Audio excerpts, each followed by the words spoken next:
Testing, 1, 2, 3. What is going on, everybody? Welcome back to the channel. Welcome back to a little special stream situation going on here. Something we've never done before on the channel, and an airport that we've never flown to, two airports that we've never flown to, or a country we've never flown to. And you know what? I was feeling bad about the lack of the Euro Tour V2 getting kicked off just because life getting in the way. And I don't know what's going to happen in the future in terms of scheduling. So why not do a little bit of flying out here anyway? I know y'all have been bothering me about SAS or Scandinavian ops, and I've been really wanting to fly in this part of the world in the sim. And what better day to do it, and what better airline, excuse me, what better airframe to do it in than the Leonardo Mad Dog MD80. So we're rocking and rolling. We've got the freeware 2024 updated, what is this, Stockholm ESSV, and headed up to Tromso. I don't know how to say Tromso. Someone help me out with that. But yeah, we're going to fly up there. Got a freeware scenery that looks pretty dang good. Weather's a little bit spicy, a little low clouds, a little bit of rain, a little bit of mist. I wound the sim time back just a tad because it's dark already. It's, what, 4 something, 6 something over there. So it's already dark. So I wound it back to, I think, 115 or 127, but we still have real weather on. Just wound the time back a tad. Tromso. All right, got Tromso. And yes, the SAS livery, I absolutely love it, man. I actually really like it on the old 737 Classic as well. But yes, this is the one we're rocking today. I know there's a couple of variations. I really was hoping we had that blue and the metal belly one, like for the DC9, but we don't have that livery available yet. But that's also a really cool livery. But this livery is pretty iconic with the orange engines. We are working on one engine right now, just doing an oil change on our JT8D 217A, and we've got the immersive audio sound pack ready to rock and roll. So, brushing up on Euro ops? No, not necessarily, Dan. Just just want to check it out. And there's some really cool looking terrain and scenery up here in this part of the world too. So it looks like they got the Clarion Hotel Orlando Airport. Very cool, very cool. Good to see you. Zach's in the house. Dan's in the house. Thrust set, my man. Good to see you in green. Nabil Hamdoui, Euro represent. What's up, Nabil? Perry's in the house. Good to see you. Justin, good to see you as well. Jean is here. Twist Offs, Mach X, Snake Bear Driver, Zach Lee Wine, Aaron. What's up, man? I just joined to get angry at the video countdown timing. Sorry about that, Ron. Super Cow, what's up? Captain McGee's in the house. Miles to Budapest. Matthew F. Mr. Martini. Al W. What's up, man? Cam MD80 also in the house as well. Logo Lights and Classic Jet Sim Pilot here as well. I don't care if it's Cleveland, if it's the MD80, I'm in. What's up? Sean, good to see you over there on the vertical stream as well. He says, hey, bit the bullet and got the Windwing FMC, but can't get the darn thing not to freeze. Oh, well, are you using Sim App Pro or MobiFlight? And if you're using Sim App Pro, make sure it's on the latest version. I unfortunately haven't had any issues, so I don't have any good troubleshooting tips for you. So I would just make sure you're on the current version, make sure you're in a native airplane that supports it, and go from there. Oops, why a sale plan? What's going on here, chat? We can't, no time for sale. We're just getting started. But hopefully you figured it out, Sean. Hopefully you get that thing all sorted. All right. I need to adjust this real quick on this monitor so I can see all the lovely peoples, and then we're going to get this thing fired up. A little bit longer flight. Not super long, but I think it's 2 hours block, probably an hour 40 en route. But I picked a route that's going to take us over the terrain a little bit more, so that should be good. We'll hop into the airplane right now and get ready to rock and roll. Gooey, what's up, man? Thanks for the 5. Hey, Ice, Euro Tour starting early. Thank goodness you're back in 24. I can't believe I almost installed X-Plane 12 from the last streams. Listen, this airplane, there are some of it looks better in like X-Plane 12. Like there's some textures in this airplane that look better in the level up. Like look at this here. I mean, X-Plane 12 with the level up is no slouch, man. It is no slouch. So, but thank you for the super chat. I appreciate you. We'll be back in X-Plane. I was going to double stream and do our night flight tonight, but I don't know if that's going to work out because I want to watch football, and we might end up doing it tomorrow. And I don't want to fly like night. I'll probably start the stream at, say, like 3 o'clock, maybe 2 o'clock, and then we'll watch a green dot and head down to Mexico City and get ready to rock and roll. What checklist do I use? I use my memory as my checklist, my man. My memory as checklist. I don't use the default checklist because I just like using my memory checklist. But the default one does work good, I think. In 2020 it did. I haven't tried it in 24. So, my daughter flew on a 330 SAS to Copenhagen this week. Nice, Mr. Martini. Very cool. Hope she had a safe flight. Everything went well. Velkommen to Norway. ATM, what's up, man? Good to see you. All right, how about those Aggies? I know, man. SEC, #1. The Aggies, baby. Texas A&M, #1. Texas represented, because we all know that UT is highly overrated. So I don't even know what is Texas ranked right now. So you're gonna fly online? Negative. I'm banned from VATSIM, so no online flying, my friends. All right, but we do have Beyond ATC up and running for a little ATC and a little bit of traffic as well. Just came back from Dallas after watching the Cardinals teach Cowboys how to play football on their own field. Fred, what's up, man? Yeah, what a disappointing. Oh, thank you for reminding me, Fred. I have to unsubscribe from Fubo TV. I had to freaking do Fubo because the YouTube thing with ESPN. Is that still going on, by the way? Are they still doing that? Where you can't get ESPN and Disney on YouTube TV? Absolutely ridiculous. So, anyway. Why were you banned? Long story. They want me to submit ID, and I told them to pound sand. So, that's that. All right. Let's rock and roll. Let's get the battery switch on. Let me make sure the sounds are up. They do not appear to be up. No, they are not. All right, sounds are up. Let's take a beautiful listen. Oh yeah, yeah. We are so back, chat. Why is my pressurization flow valve moving? Oh, hold on. New livery. I need to set my controls. Apparently these are not set because it's a new livery. MD80, crosswinds, Cat 3, standard nose wheel, NG yoke, gotta make you MD80 as well, and I'll make you the parking brake. Alright, that's on MD80, yep, alright, done. Alright, now, okay, everything's back to normal. Pressurization wheels moving. Okay, here we go. Let's juice up the overhead. Rock and roll. Let's get some panel lighting on here. Got to love it. Okay, let's go ahead and play with our overhead here. We are on external power, volts and amps. Those look good. Ground power is connected and blue. Seatbelt sign off. No smoking can come off as well. These all stay off. Fuel tank pumps can stay off. Battery is locked. Moving my way around here. That's open. We're going to go ahead and do this. Get you set. Magic barrel ref set. What's the field elevation? Landing is probably going to be close to sea level, I believe.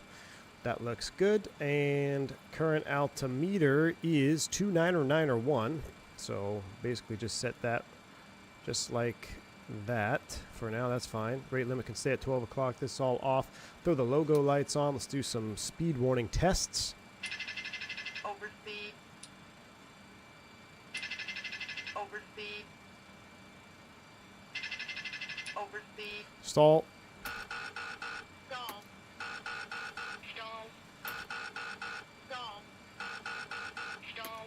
Oh, that's good. Yacht can stay off. Radio vac. Radio vac. Am I speaking Sweden? Radio vac Venturi. All right. That's all looks good. Thunderstorm can cough. Cockpit floods can stay off. And we're not going to test any of that. It all works just fine.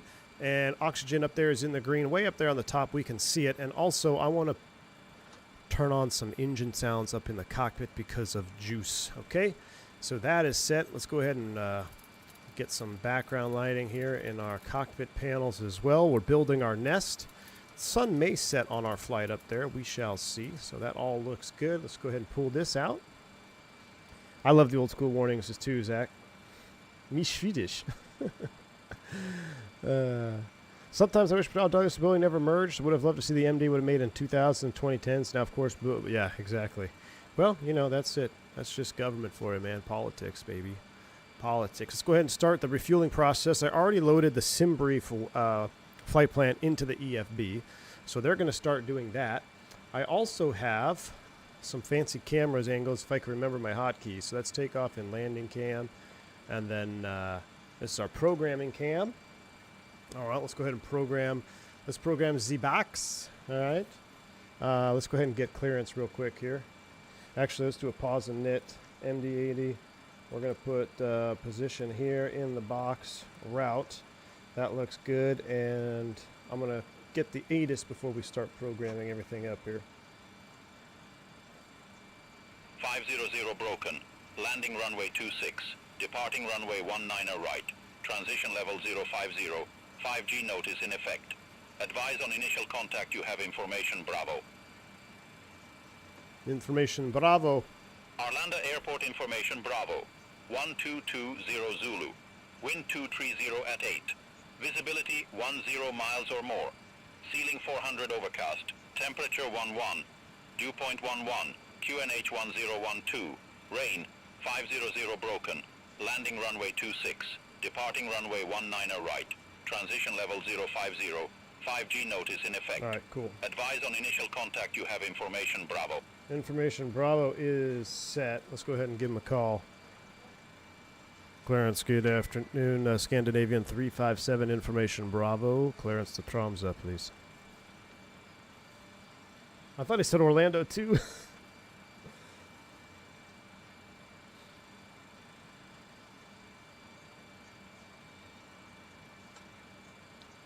Is my microphone not set? No, it's not. There we go. That was such a perfect radio call, too. Aviation Dude 95, thank you for the 5 gifted memberships, my man. Very kind. I appreciate you. If you pick up a membership from Aviation Dude, shout him out and say thank you. Very, very kind. Thank you for that, Aviation Dude. Yeah, I didn't have my mic bound. Let's go ahead and try that again. Orlando clearance, Scandinavian 357 with information Bravo. Clearance to Tromso, please.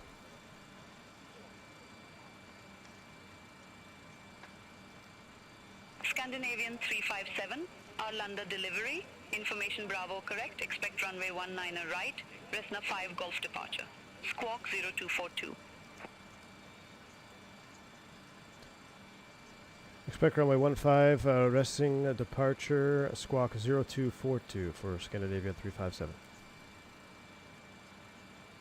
Scandinavian 357, read back correct. Contact ground 121.705 when ready for push or start. We'll contact ground 121.705 when ready for push or start. Scandinavian 357. Alright, so we're going to plan 19er right for departure. We're going to be on the Resnig 2, or Resn 5G. We'll go ahead and throw that in there. We'll activate that, execute. From there, it's as filed.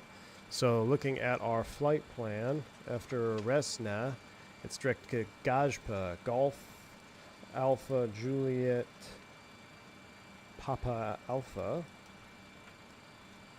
All right, next page. It's going to be Etzen. I love FMC. After Etzen, we'll do UPVA, UPVEA. What? Not in database. Oh, EPEVA. Did I spell that wrong? UPE Victor Alpha. There we go. I spelled it wrong. Atweg. AT Whiskey Echo Golf. And you know what? While I'm programming this, we should probably start. We'll go ahead and you can go ahead and send them on down for boarding, please. 124 packs will begin boarding. All right, let's see. After Atweg, the Atwem 1 to runway 18. All right, so departure, arrival, index, runway. KLM 1110, gate 65. Request pushback and engine start. Wow, I have no idea what to expect for arrivals. KLM 1110, Arlanda ground, pushback approved. Face northwest. Pushback and engine start approved. Face northwest, KLM 1110. Got to relink this. Give me a second. All right. ENTC. What's the juiciest approach? Do you guys know? The juiciest approach, the Zulu 18. Okay. ILS Zulu 36. R&P Zulu 18. And that looks mid. Alright, I guess we're going to do the ILS Zulu 18. So ILS Zulu runway 18. And we'll take it out to APSIM. What is the star? ATWIM 1 Alpha.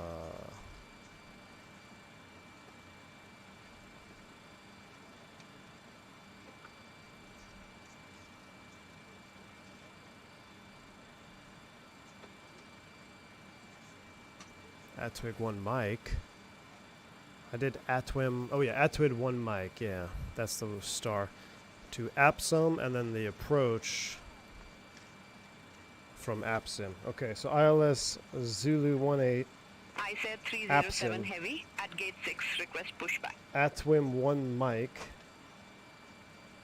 I Execute. said 307 heavy, all on the ground. Leg Pushback approved, page. face north. And we'll step through Pushback our flight approved. Face plan north. here. I said 307 heavy. Let's go ahead and step through this here. Step, dat.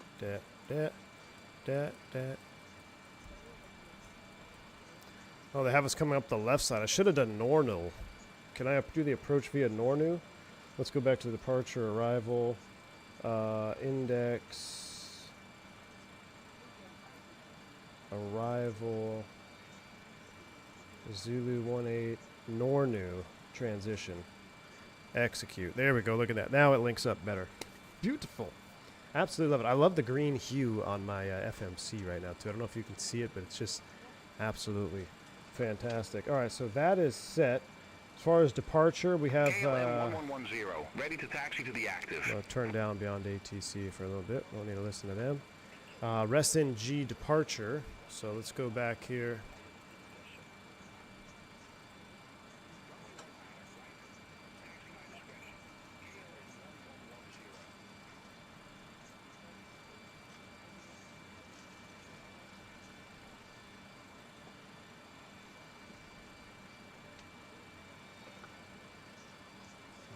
Cessna 5G. Routing. Initial climb clearance 5,000. Unless otherwise specified. So we'll throw in 5,000 on our altitude window. Beautiful. All right, 5,000 is set. And for 10-9, we're going to expect 19er right for departure. Runway heading is 184. Oh, these spin so much better than in the level ups. They spin so much faster. All right, runway heading is synced up to 184.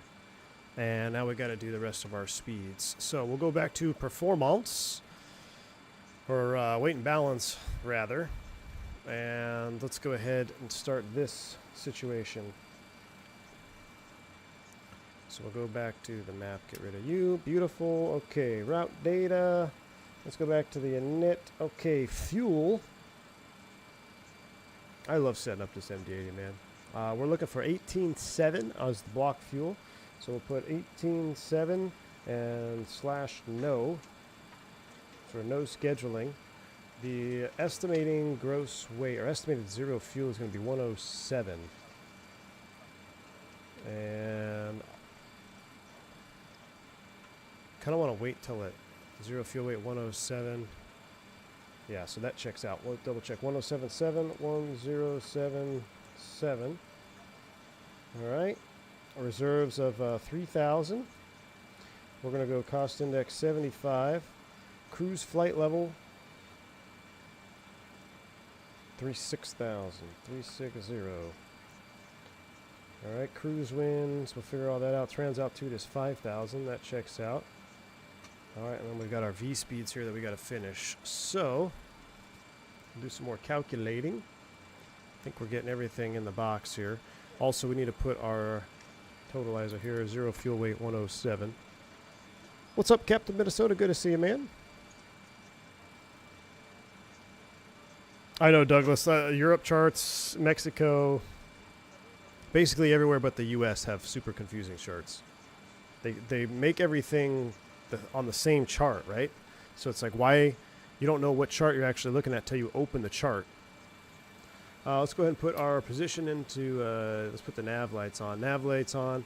These should all be on at the gate. Hydraulic pumps, trans, that's on. Squawk code is 0242. 0242 will put you in XPDR mode. That is set. I think it's time to get the APU fired up. We are done fueling, correct? Yes, we are. 18.5 on board.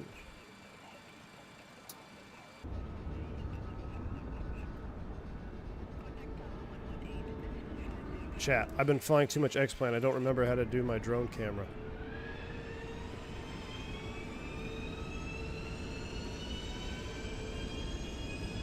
V1 in Scandinavia? I thought the sub would fall down before that. I know. Listen, man. I wanted to be here a long time. Just haven't had the opportunity to fly.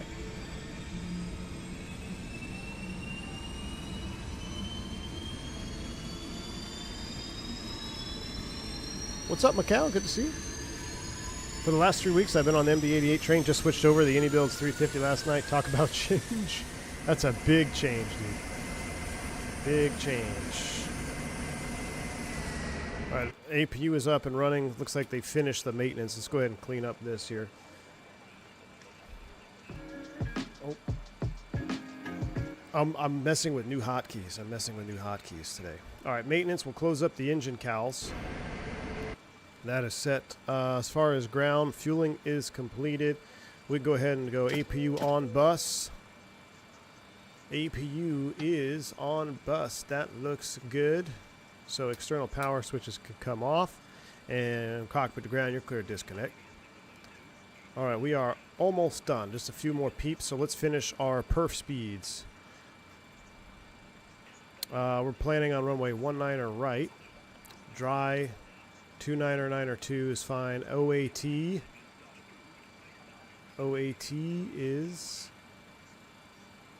is where? Oh man, I'm having rusty, chat. We haven't been in this airplane in a while. Where the heck is the OAT gauge?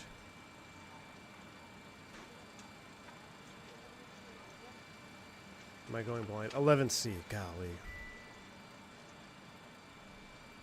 Anti-ice off, packs on.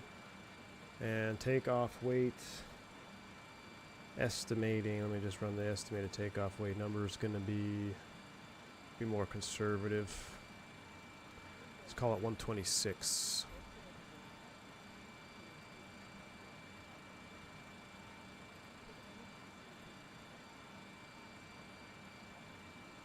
Flaps 5.5 with a cell of 50. We're not going to do that. So flap 5.5.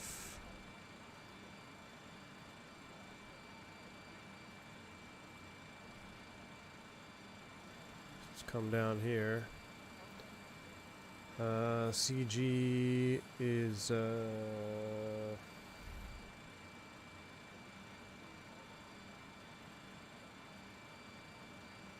15.7. We're going to use flaps 5.5.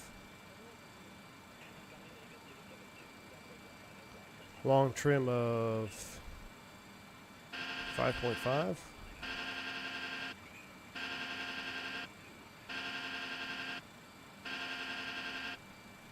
All right, trims are set. Dial the flapperonis here, 5.5.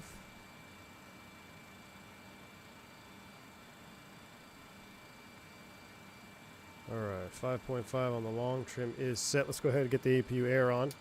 APU air is on. We'll reset that. Let's take a look at a couple of these messages here.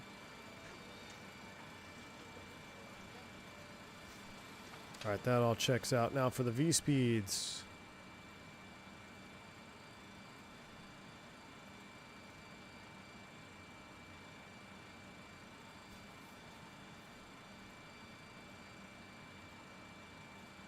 Oh my gosh. Weight and balance and performance seem to be on opposite tabs. Okay.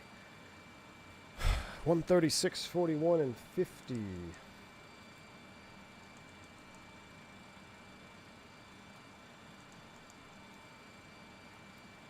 All right, 136, 141, and 150. That checks out right there. And we'll go ahead and get Flight Director 1, Flight Director 2.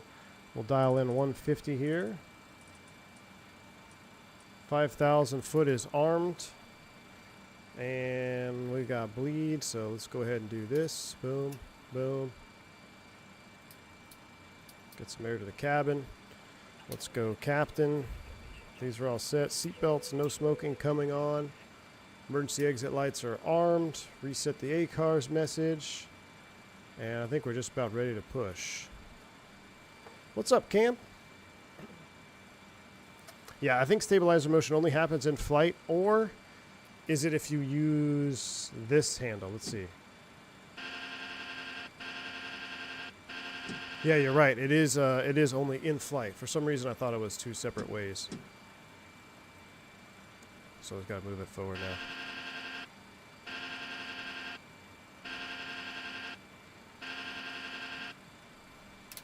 All right, transponder's on. Trims are set. TO is set over here on the TRP panel, 19.4.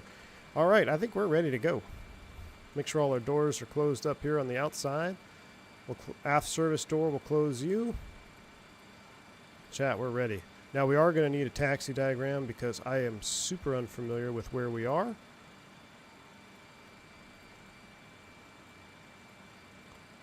And if memory serves me right, we are somewhere over here.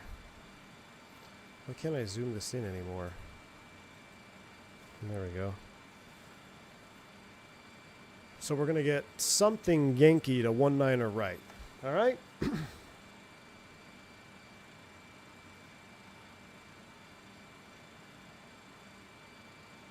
All right. I think so. Let's go ahead and give him a call.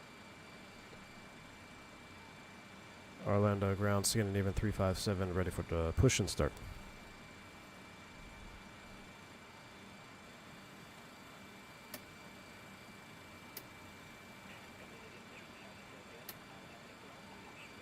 Engine start approved. Face west. Pushback and engine start approved, face west for Scandinavian 357. All right. Oh, wow. Look at the clouds out there. Haven't done any wing views yet, chat. What are we doing? I had to be super heads down there for a minute. Sorry. Okay, we're back. Listen, last time I've done this, I was not heads down, and we ended up almost botching the takeoff. So we got to stay focused. We got to stay focused. But we're ready to go. Let's go ahead and spin them up. We'll do a power back here off of the gate. So for engine start, bleed supply switch is off. Start pressure's in the green. System A today. Grounding 2. Here we go.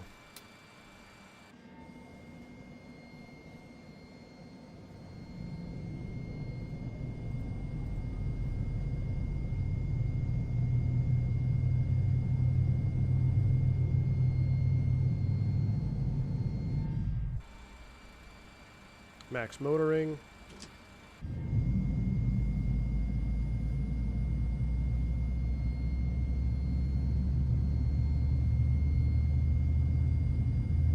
Must have missed the light off.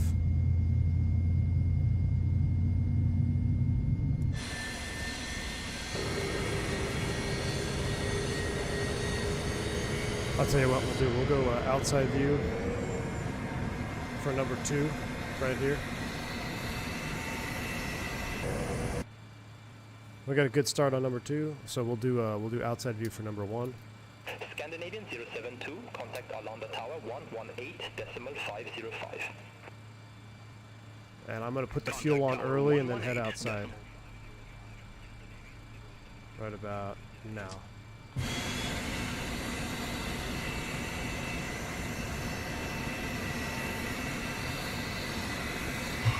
Oh, yes. Caught it that time.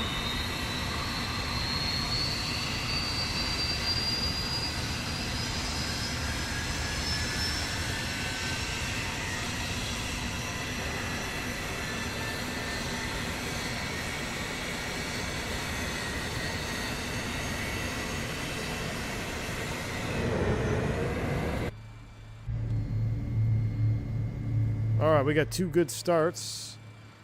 Jeremy Harvey, what's going on, man? Good to see you. Says, this is the departure airport of the famous SAS 751 that lost both engines due to ice ingestion. Yes, you are right.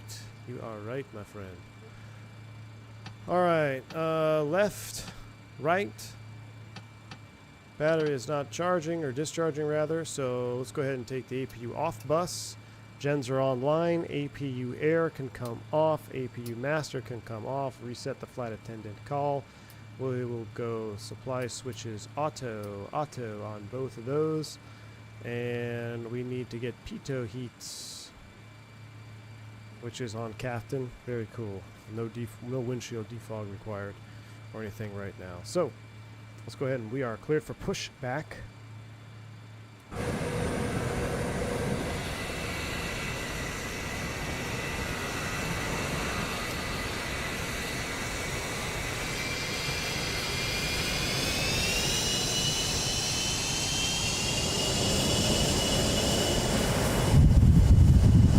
Here we go.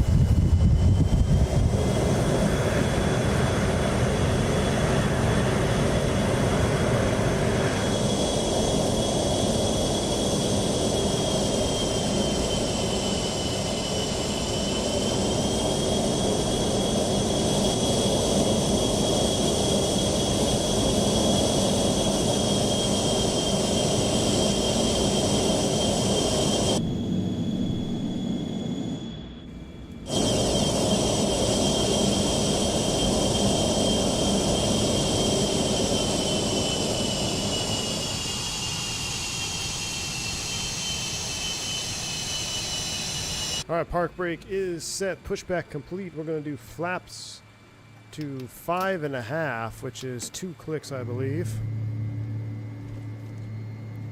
Flaps 5.5. Flight controls, free and correct. All right, let's go ahead and set you up for takeoff cam. We'll hide the FCU for now. And let's go ahead and press the takeoff. Takeoff is set. We'll test the takeoff config. Takeoff config good. We're not using auto brake, so we don't need to arm the speed brake. All right, let's go ahead and call for taxi. Arlanda ground Scandinavia 357 ready taxi. I'm going to turn on the FO from now at this point forward. And a right taxi at pilot's discretion. What? Okay. Runway 19er, right, taxi my discretion, Scandinavian 357. I like that. I don't think I've ever had that taxi clearance in my life. Taxi at your discretion. All right. Taxi lights are coming on. Everything else looks good. Virtual flight diaries. My goodness, dropping the 50 gifted subs. Virtual flight diaries. Thank you so much, man, for the continued support. Very, very kind. If you pick up a membership from VFD, make sure you shout them out. Say thank you. Too kind of you, sir. Really, really appreciate that. This taxi is brought to you by Virtual Flight Diaries. Thank you, man. I appreciate that support.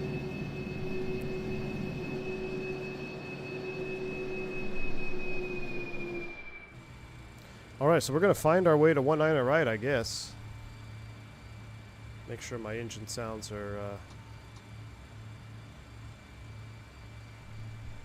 in the cockpit view here. I want engine sounds up front.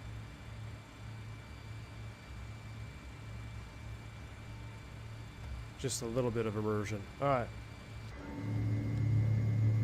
Good old SAS and everything. Yes, cool. Remember this one so very much? Yeah, dude, this livery is legit. Look at all those SAS Airbuses over there. All right, so our discretion. Let's just go straight out to Yankee, I think. We'll take Yankee over. Taxi at your discretion wasn't where we were taking off from an uncontrolled aerodrome. Well, the more you know, right? Ooh, la Lufthansa over there as well. Lufthansa. Oh, is that Norwegian? What's that airplane with the red nose? I want to fly that into Level Up, because Level Up is goated. Mix, thank you for the 7 Canadian as well. Oh yeah, ATC. Well, here's a super chat at my discretion. At my discretion. Thank you, Migs. Appreciate the super chat at your discretion, my man. Very kind. Is that Norwegian? Yeah, Norwegian was that red nose. I like that. We're gonna have to do Norwegian after this Level Up stream, dude. Level Up, or maybe IXEG Scandinavian Ops. I don't know, guys. I'm kind of hooked on the 7.3 right now, to be honest with you. Just because we haven't flown any 737s, like, hardly at all in the last year, because we've been waiting for PMDG. Look at this guy. What's this? Iberia 320 Neo. Look at this sexy mother right here. Hello. And he says he doesn't know his new types. I don't, dude, for real. 100% don't. I actually saw a class drop the other day. Not looking good. A couple other guys dropped in front of me, pushed me down even further. We got like a super old class, I guess. Where's Flight Navy? He's probably flying. Reval 2728, hold position for traffic. Hold position, Rebel. They're being Ola. Engine sounds are immaculate. Jeremy, I know, dude. They are. Love giving it a little bit of juice there for taxi. Like how it goes from that high-pitched whine back down to that deeper tone when we're at idle. That's so realistic. I really wish the 727 had an immersive audio sound pack. I think we'd fly it a lot more. Watch this.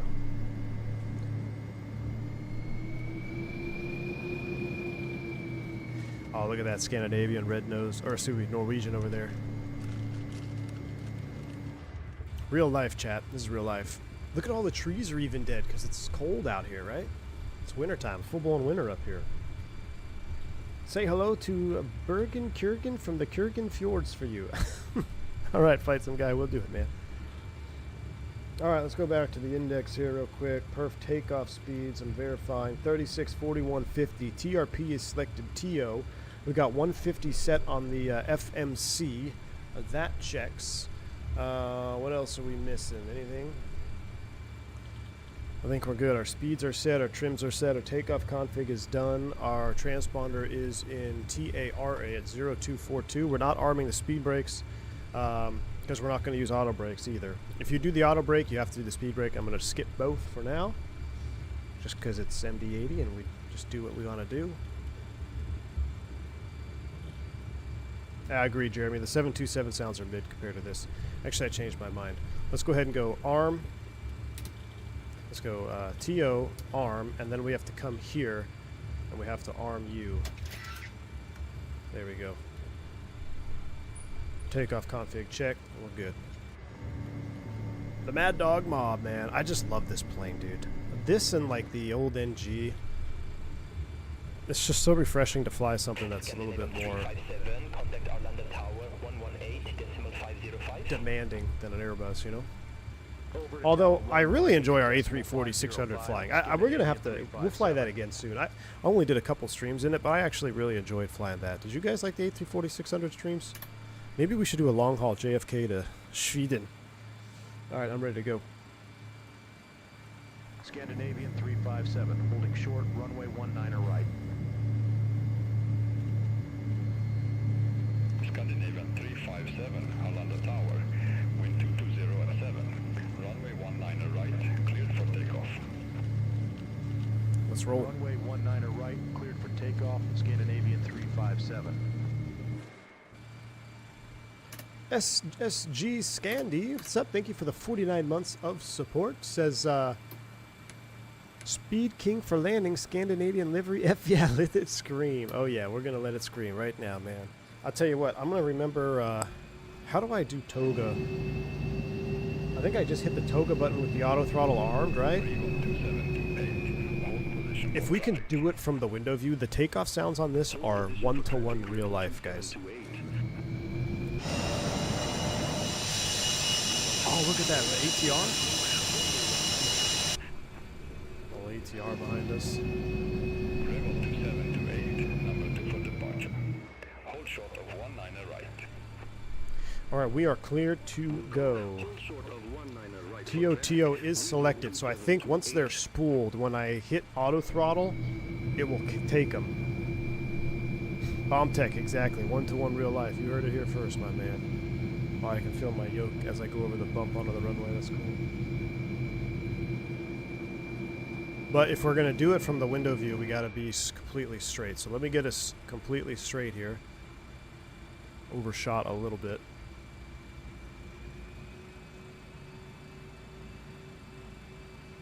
So I think right about there will be good on the power, and then I go auto throttle on, and it will capture it. All right, we're clear for takeoff. Are y'all ready? Yoga's in chat. Spool them up, 40%.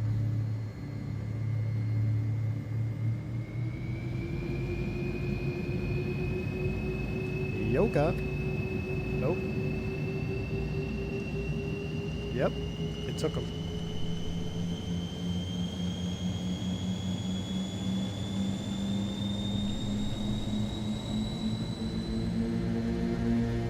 So good. So good. Clamp. Level 2728. Runway 19 right. Not on the center line at all, but that is your fault. E1. Rotate. A little bit of a crab. Positive rate. Gear up. Fly with.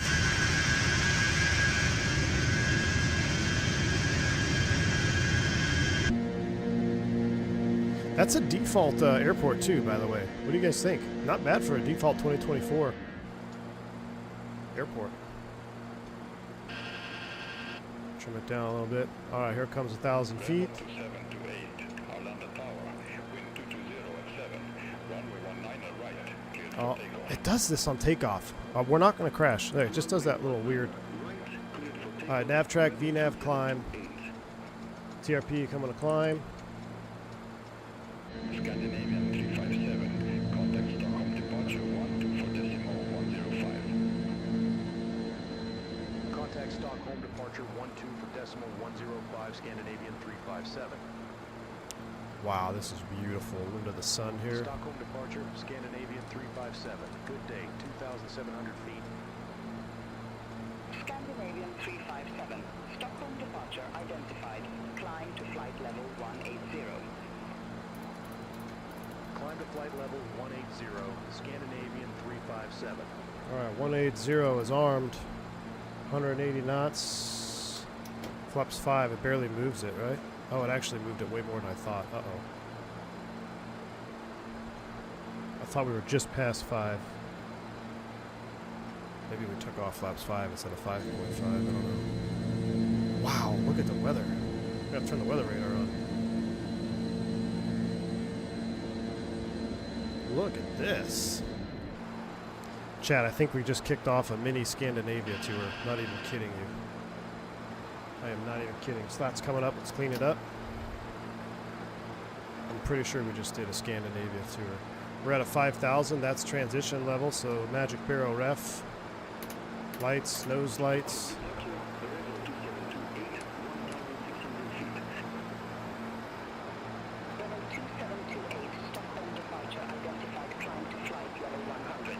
Disarm you.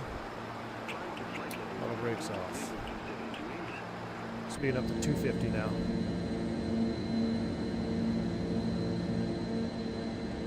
Wow, look at the boats down there.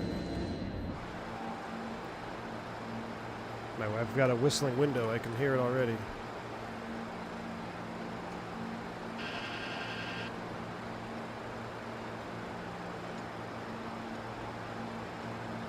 I think I can pull these out of the way now so we can see the FCU. Yep, there we go.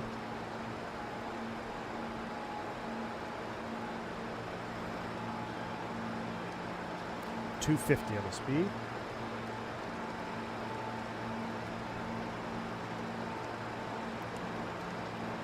If I can figure out where the weather radar button is, I'll get it back on here in a second. It's actually right here, right?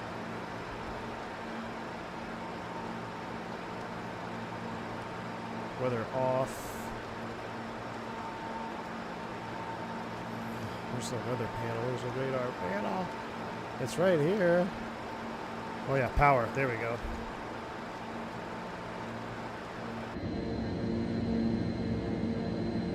Malik, thank you for the $2 super chat. How's 2024 been? Out of flight sim for a year. Hey man, right now it's in a great spot, dude. 2024 is in a great spot right now, in my opinion. The binding problems of Sim Update 2 are gone. The sim has been very stable. We've got some good airplanes to fly, whether you want to fly wide body or or GA. We've got a lot of good airplanes you can fly right now.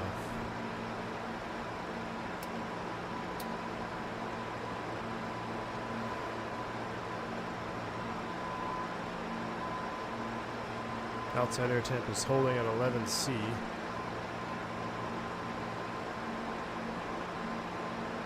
This is a good way to get disoriented right here. It's a really dark cloud. But thank you, Malik. Appreciate the $2 super chat, my man.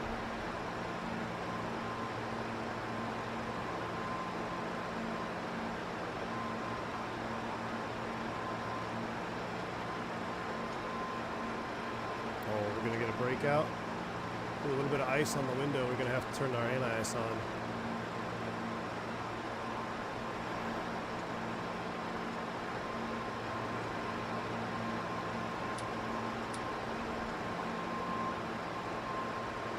Get on the course line here.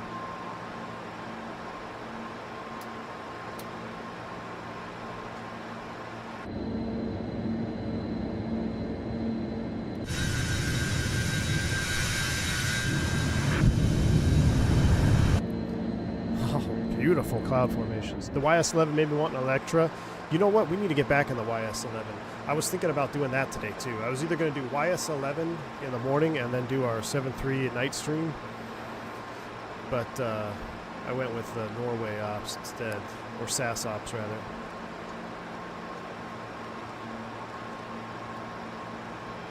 But yeah, we're going to fly the YS-11 again here soon. Yeah, the compass behind us, man. I know where the compass is. Real world, it should be back here. And there's a little mirror that you could flip up right there. I know that trick. I jump seated on the MD80s.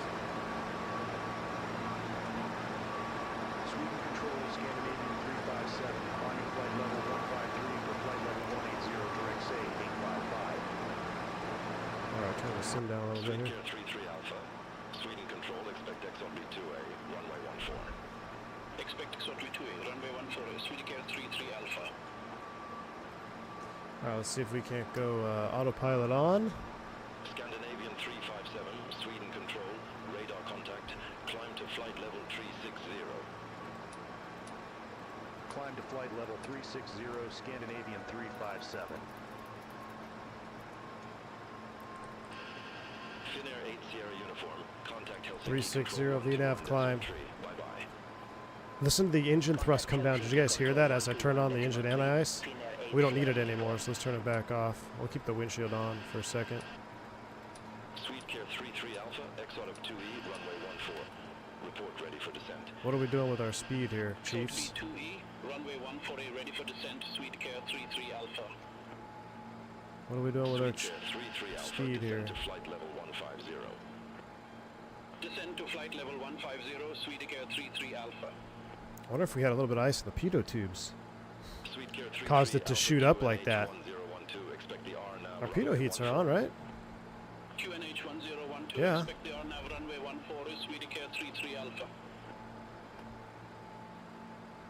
Spinnaker 61 Alpha, descend to flight level 150. Descend to flight level 150, Spinnaker 61 Alpha. I'm gonna go vertical speed 400 here. We'll climb. We'll speed back up. I don't know what that was all about. Alpha, descend to 3,000 feet. Kia NH 1012. All right, we're still LNAV, and I got 360 is armed. We're vertical speed 400 here until we can speed back up. We dumped all our speed there. I don't know what that was all about. Ryanair 11. Victor November. I do Sweden not know control. what that was about. Expect Niluk 2 Tango. Runway 26.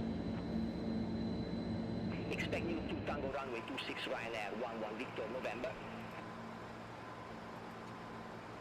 Swiss for Mike Alpha, Sweden control. Expect Niluk 2 Tango, runway 26. Expect Niluk 2 Tango runway 26, Swiss for Mike Alpha. Spinnaker 31 Bravo, Iltak 2 Hotel, runway 26. Well, that's what I'm thinking, Turks. It was increasing speed, so the autopilot kept pitching back to slower the speed, but I don't know why it went all the way down to 200 knots. Spinnaker 31 Bravo. Like if the autopilot thought the speed kept increasing, it was trying to pull back to, right? Isn't that what you would do? Because we're climbing, so the altimeter, the speed would go up as we would climb, something like that. I don't remember. That's a long time ago. Ryanair 11 Victor November, Niluk 2 Tango, runway Hopefully that doesn't happen on the 7.3. Bomb Tech, I was watching that vertical speed go up to 8,000. Now, I saw it happening. Well, sometimes when I engage the autopilot, it's kind of a niche hardware thing where the Brunner yoke, for some reason in this airplane, whenever I engage the autopilot, it pitches up for a minute, and then it like captures the profile and starts doing the yoke follow thing. So I thought it was just doing that, but this one was really excessive. It's just MD80, you know? Just MD80 doing MD80 things. Once we get back to speed here, we'll go back to VNAV. VNAV climb. There we go. Now she's back at it. Up we go. The Connie works in 24. Do we have a Connie in 24? Rail Cowgirl, what's going on? Indeed. We are in your neck of the woods, Rail Cowgirl. Absolutely. I mean, all the as we get into Christmas time, all like the YouTube videos that we put on like as background in our house, like a wintry night in Sweden or wintry night in Norway, wintry ambiance at coffee shop in Norway. Or put on the Rail Cowgirl channel and watch train go through the most beautiful parts of the world.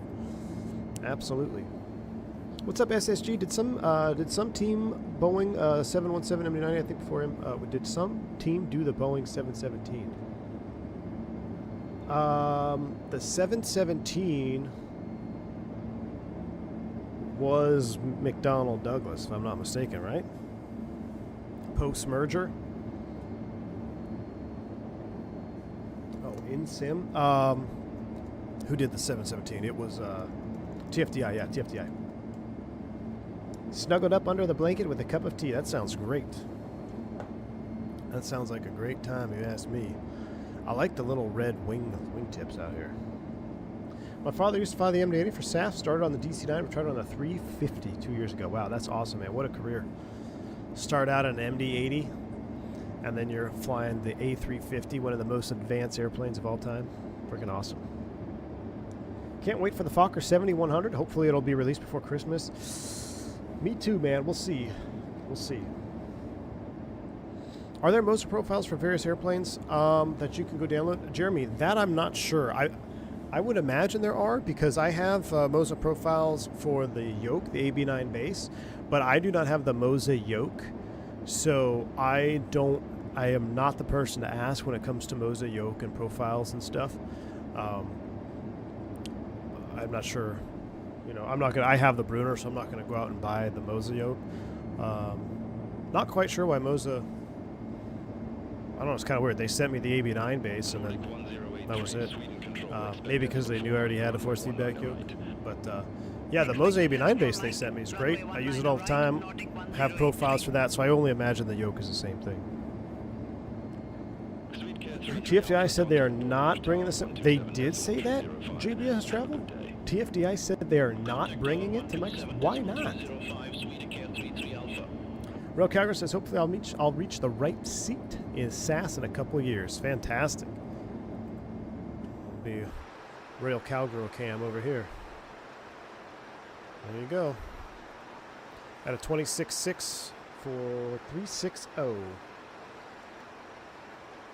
Let's see here. 72 miles to top of climb. Gosh, I love having the FMC down here. I managed to fly LaGuardia to Dallas on a 56-seat all-business configured Fokker with American during the 2 years they flew it. Oh, yeah, dude, the Fokkers. I can't wait for the Fokkers. Hopefully the Phoenix 321 will be released before Christmas. It'd be a nice Christmas present. I don't know. It would be nice to have the 350. I know, Turks. Double down on the 7.8. Gross. You never know, though, right? Who knows what the future could hold, potentially? I don't know. Double down on the 7.8. See, my fear... Here's a hot take. I think Boeing's covering up a dual-engine failure, dual-engine FADEC commanded rollback still for the Air India crash. There's been like 3 other 787s that have landed with the rat out since that incident, or accident, rather. I think there's something going on, man. And if that ever got out and they grounded the 787, that would just be big problems. Big problems. Thinking about the AB6 with it, Russ D, from what I can tell, the AB6 is fantastic. I know XP72 is rocking the AB6, and the AB6 will do everything the AB9 does. It's just in a smaller package, and you actually get some more functionality with some additional buttons. So I think the AB6 is a great choice. Absolutely. Just had my 2-year engine exam. I'm cooked. Just had my 2-aero engine exam. Is the yoke motorized moving with up? Yes, it is. Yes, it is. Did you see it moving with the autopilot there? It'll move with the autopilot. Yes, it is a force feedback yoke. My brother just brought the Moza Base combo, so I hope it's just as good. It should be, Jeremy. Should be. I can't wait for Moza to bring out some additional grips. Like, I think the grip, the swappable, I guess, yoke grip thing would be awesome. So you could buy, an MD80 yoke or a 7.3 yoke or a Cessna 172 yoke. That would be really cool to be able to add on different grips. What's your thoughts on the UPS crash? Dude, horrific, man. I actually was thinking of watching I want to see the NTSB report. I haven't watched anything on it, dude. It pisses me off, like 5 minutes after the crash is reported. You got all the ambulance chasers on YouTube. And I don't care if you're a good person or not. Like, for example, I think Blanco Lirio is a good person. I don't think he's mean. But you cannot tell me that jumping on YouTube and recording videos about loss of life accidents 10 minutes after they happen is not ambulance chasing. I mean, that's literally the definition of ambulance chasing. And I don't like that. So I don't watch anything. I don't watch any videos. I don't want to hear anybody's speculation. It's absolutely tragic. It's horrific. I know people at UPS. I have friends at UPS. Just an all-around terrible situation. And I watched all the videos. I was seeing it, seeing the videos. The first thing I thought, too, JBS Travel was American 191. That's the first thing that came to my mind. I don't know how. I mean, obviously, the engine came off. The MD11 has had issues with the wing pylon, right? That's what 191 was. It was that aft pylon bolt that came loose, and it partially had to do with maintenance because they were not taking the engines off correctly, right? They were using like a forklift instead of doing the proper procedure, and it was causing excess stress on the bolts. But that was an earlier version. This one was, this MD11 was a lot later generation, but I'm still I'm sure the ADs and everything still apply unless it's been fixed in manufacturing. I don't know how all that works. I'm sure the NTSB will get to that. But yeah, the number one engine literally just came off. And people are saying, I have two thoughts on people are saying it's compressor stall on number 2. It could be. It very well could be a compressor stall on number 2. I also think it could be just debris from the number 1 engine being ripped off that wing. With that way that fire is burning, you'll have probably parts of the wing, parts of the slats flying off and being ingested into the number 2 engine. But initially, I actually thought that was a tail strike. I initially thought that was a tail, like they lost the number 1 engine, and for whatever reason, they can't get airborne, and they're coming to the end of the runway, and they just, in an all-out effort to get it off the ground, they're just yanking back, and it hits the tail. That was my initial, because it didn't, if it would have happened more than just like that really quick flash, I don't know, man. It could have been, I don't know. You hit the tail, right? Maybe you rotate early. In pandemonium, you rotate earlier, that causes excess drag, then you can't get off the ground. Who knows? It's just speculation. But if you don't have power on 1 and 2, or 2 and 3 rather, and 1 is gone, you're not getting off the ground. If number 2 is at half thrust or whatever, I don't know. It's just we take for granted, I guess. Engine failure is going to be a non-event. Not always, man. Not always. You never know what could happen. Like obviously what happened with UPS, something is going on there. But just from the video footage we have, it looks like there was nothing the crew could have done. I mean, it actually got airborne a little bit, so that leads me to believe one of two things. Either the other two engines were not producing full power, or something happened where maybe they rotated early, causing drag, tail struck, and then came off of it. But then I don't know. Just speculation, man. But yeah, if you lose two engines past V1, you're cooked, right? Like that. I was talking to my buddies about that. So what do you do? What do you do when you're past V1? Everyone knows that V1 is your decision speed, right? You go, no go speed. Okay, so what if you have two engine failures past V1? What are you going to do? There's literally nothing. You're not going to get airborne on one engine, especially at max gross weight. If you have 1.5 engines operating, you might get airborne, but the runway length is going to need to be excessively long, which obviously wasn't the case. I mean, they had plenty of runway, but, you know, if you had a 20,000-foot runway, you might be able to get off on 1.5 engines, not on 10,000 or whatever it was there in Louisville. But it's awful. Could that left wing have stalled as they were trying to climb out? That's what I thought, Fred, initially.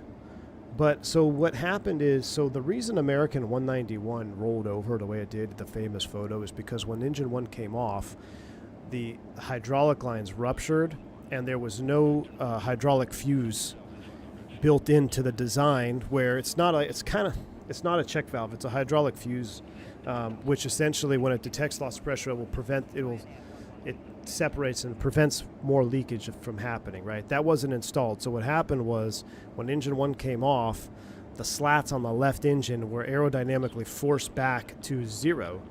And then you went down. Now you have no lift on the left wing, right? So it's going to incorporate a roll. And once that roll starts happening, you're cooked. Especially when you're below crossover angle of attack. Now, the design post-AD is they put in hydraulic fuses which prohibit that from happening. So even if the same type of failure were to happen where the engine rips off, which it obviously did, and you lose all hydraulic fluid, or you're losing hydraulic fluid, the slats will remain out. And I saw a photo from another angle where it does look like, because you can see engine 1 is completely gone, it does look like the slats are still out in just a very grainy 240p, screenshot of a video. It looks like they're still out. So I don't think, that the slats came back in and caused the roll. I think that was just, unfortunately, part of the way the airplane crashed. When it impacted, it just started rolling to the left. And you're gonna have less lift on that side, right? So it would only make sense. You're not gonna have the left engine rip off, and even if the slats stay out, you're not gonna roll to the good engine, right? It's gonna always roll to the dead engine because you have less lift being produced on that side of the aircraft. 191 was the final V2. Yeah, that's why we changed. So American, as Turks is saying, they slowed to V2, and if they would have kept their speed up, V2 plus 10 or greater, they could have kept flying, right? Because you don't get behind that angle of attack, crossover AOA. But the procedure at the time was to slow to V2 when you lost an engine. When they slowed to V2, it just it was not enough. They were not able to maintain enough lift on that left wing, and that's what caused 191 to roll over. So would they have, it's nothing the crew did wrong. They literally did what they were trained to do, but procedures changed after that.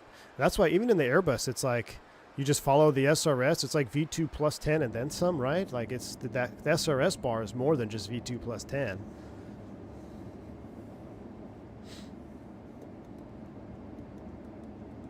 Yep, that was a hard lesson we learned.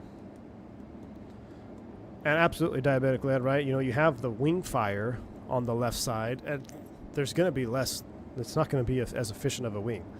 You've got the pylon ripped off. You got the wing fire. I'm sure parts of the wing are melting. I don't think they just rotated and rolled over. I think it just coincidentally rolled to the left because they just didn't have the power to climb away. Supposedly, they were pretty close to max weight, right?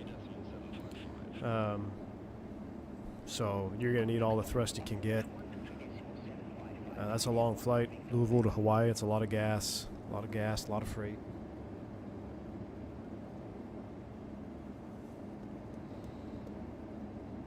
American 191 still had 2 good engines, while UPS definitely didn't. I wouldn't say it definitely didn't, JBS Travel. I mean, if you go look at tail strike videos on YouTube, just go look at like 321 tail strike, or try to find a tail strike video in semi-low light, and they look like sparks to me. But I mean, again, we're just speculating. You know, in the last-ditch effort to get the airplane off the ground, as you go off the end of the runway, they're pulling back, and they bounce it off the tail once. If it was compressor stalling, I would have thought you would have seen like boom, boom, boom, boom, multiple flashes, because it just happens one time. So to me, it's either a tail strike or it ingested something. You know. Dougal, what's up, my man? While preparing for another world flight sector. What up, what up? Good to see you, man. I was at O'Hare between flights at the end of the terminal watching takeoffs and saw 191 come off and roll over. Oh my gosh. Has shaped you forever. I could only imagine, Mark. I could only imagine, dude. FOD definitely could have been a factor, right? Something could have damaged the elevator, or... I mean, I say, why would it... The horizontal stab, but if you look at the deck angle of the aircraft, they obviously rotated. So it wasn't like they were prevented, there was damage that prevented them from rotating. I think it was a thrust problem, to be honest with you. Well, thrust set, it's only one. It's just a boom, boom. That's it. It's real quick.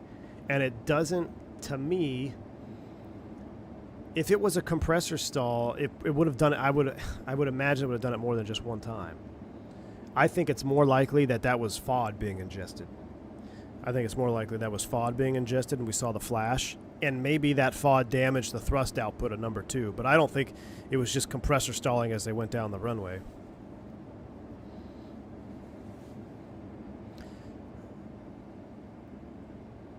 Childhood friends' parents, both of them were on 191. Oh, dude, that's sick for you, man. It's tragic. That's tragic, dude. Dan, what's up, man? Yes, we are.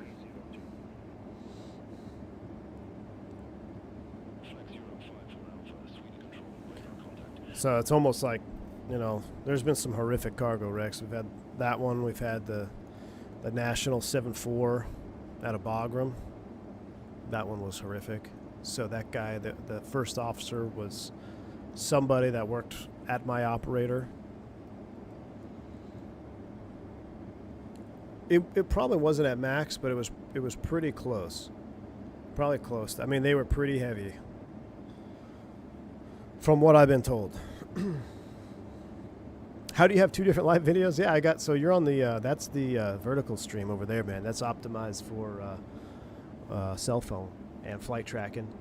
On the link at the top of that chat box brings you to the full broadcast. But just a beautiful day cruising above Norway. All right, let me zoom this out here. That looks good. I'm gonna go back to progress, descent, cruise.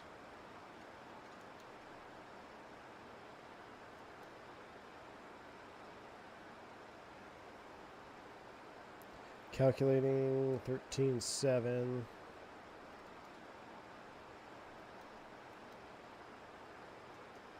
Got a hold in there. We're not going to worry about that hold, I'm sure.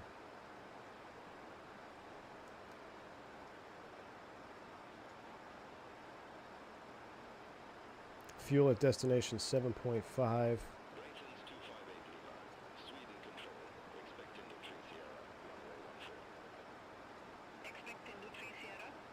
Estimating descent at KVNB. What's that?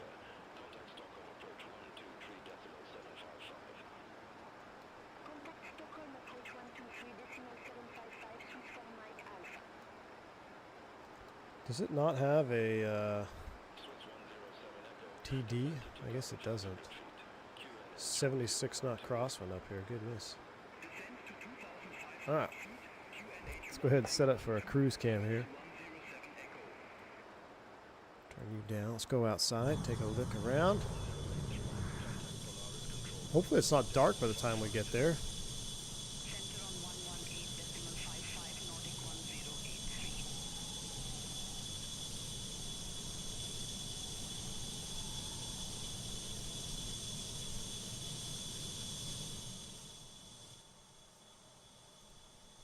We'll get the, did the NTSB do another press briefing today or no?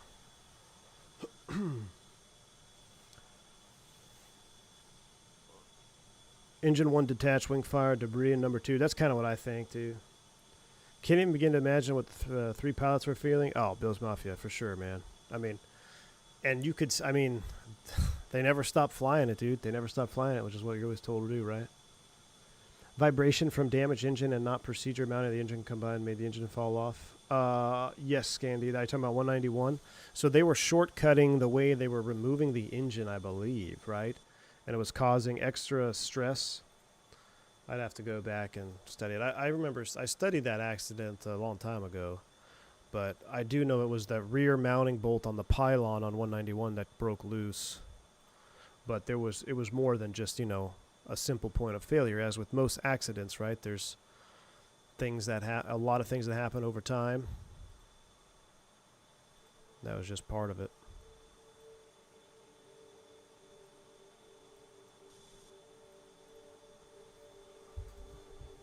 I saw an MD80 holding short of one left in Tampa a couple weeks ago. Such a wild sight. Yeah. Was it a laser? Was it laser? Or not laser. What's the there's a bare metal one over there that I've seen in Tampa. World Atlantic, maybe? I think it was World Atlantic. I doubt the slats retracted on the UPS crash. The plane never rolled until... Yes. Turks, that's what I think, too. And like I said, there's one photo from a different angle where you can see the left engine is off, where you can see both wings before impact. Now, it's super grainy, super low res, but it looks to me like the slats are still out. And I totally agree. I think the slats, I think the hydraulic fuses did what they were supposed to do, and they kept the slats out. I think it's just part of the inherent damage that it when it impacted, it rolled left. I don't think that wasn't like the contributing factor. Because even if everything was normal, so here's the thing. If everything was normal, we shouldn't say normal, a normal engine failure, right? The data should allow you to take off with 2 engines, right? So there's something that went wrong. There has to be, because an engine failure, even a separation, if the other 2 engines are operating as they should, the aircraft should have gotten airborne. But there's a disconnect there.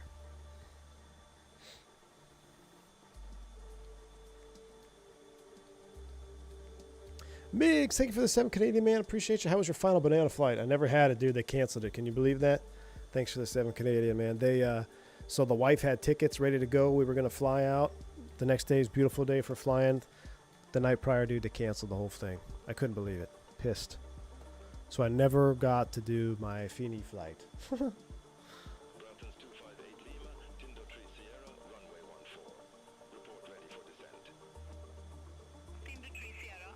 Yeah, Turks, you're 100% right. To think the crew was helpless and there was nothing they could do to save themselves. Yeah, there's nothing they could have done. Because if you look at it, they were doing what they were supposed to do. They were trying to rotate. They kept it up. They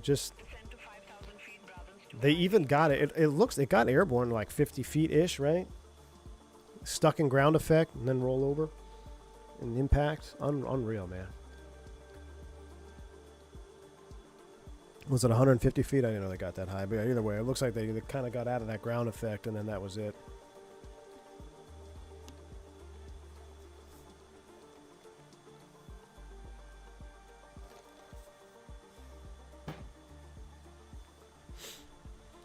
Oh, the max recorded altitude was 180 feet. All right. Terrible, man. Terrible.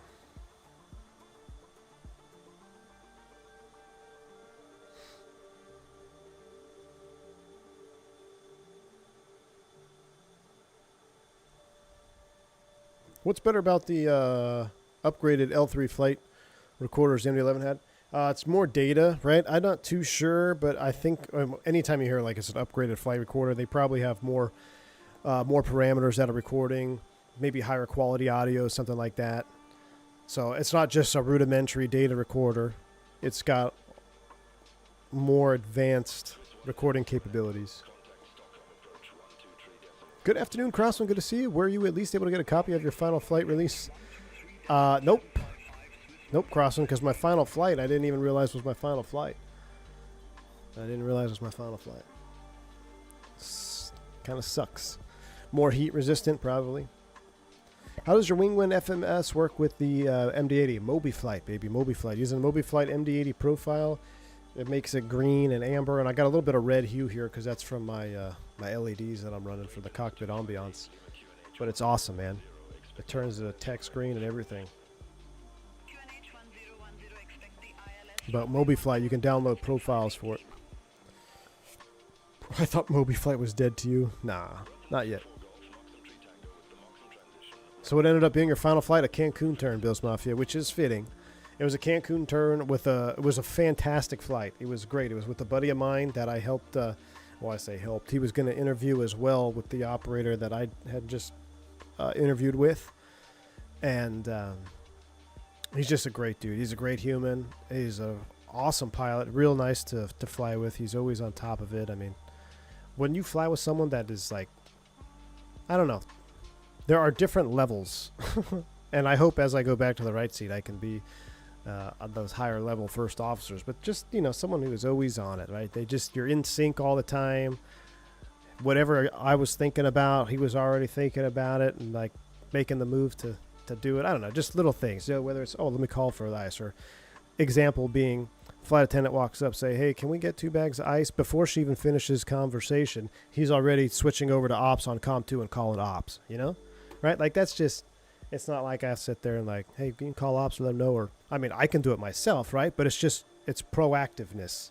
So super great dude. I think he also got an offer, if I'm not mistaken. But, yeah, we did a Cancun turn together, and that was it. That ended up being my last flight.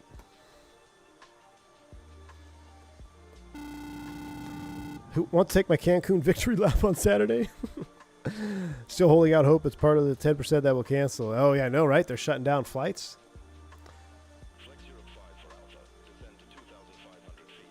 Did I ever fly with Jamie Duvall? I don't believe so, Adam Chino.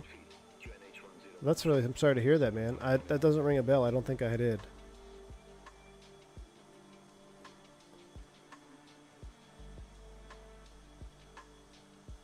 Migs, thank you for a Canadian Super Chat. Appreciate you. It says maybe it was for the best after that rudder panel lawnmower incident on takeoff in the sim.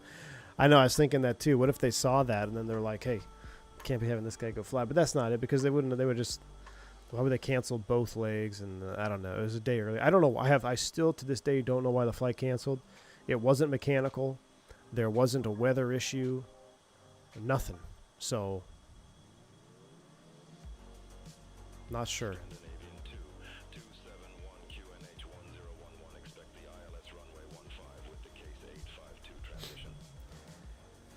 Michael Kirk, I know, man, starting all over. Government shutdown, maybe, but a Tampa turn? Why a Tampa turn? Why? Is there a shortage at Tampa? I don't know, maybe. Is Tampa one of the 40 affected airports? I know Dallas is. I know a lot of the big, I mean, there's a lot. I mean, 40 major airports, it's a lot. Yeah.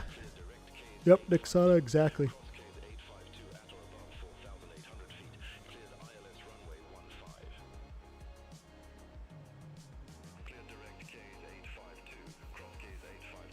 Wow, that's a beautiful view right there. Do you think Signori should carry over to a new job or normal for the office job? Why not pilots? I mean, I would like to say yes because I'm in that position, right? But that's just not reality. Unless you had a universal seniority list, which the idea has been floated around in years past, like a universal seniority list, but there's too many it'll never happen because there's too many problems with every airline's got a different contract, different rules, different work rules, different pay rates, different airframes. So it's not really a feasible thing, you know? It's not really feasible. That's not how it's ever been. I don't think it will ever be that way unless everything consolidates down to one national airline. Who knows? Yeah, Turks. Yeah, you were there, right? Yeah. It's a bummer, man. I can't believe it, dude. And I loved Tampa ops. Our ops in Tampa were great. Get a little pay away for the flight home.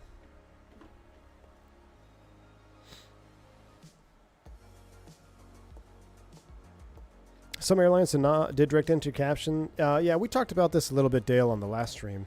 Direct entry captain, that's really a European thing. Now, it has happened before in the United States where you've had direct entry captain hires, but that was just a perfect storm of stuff happening. You had guys retiring, excessive retirements.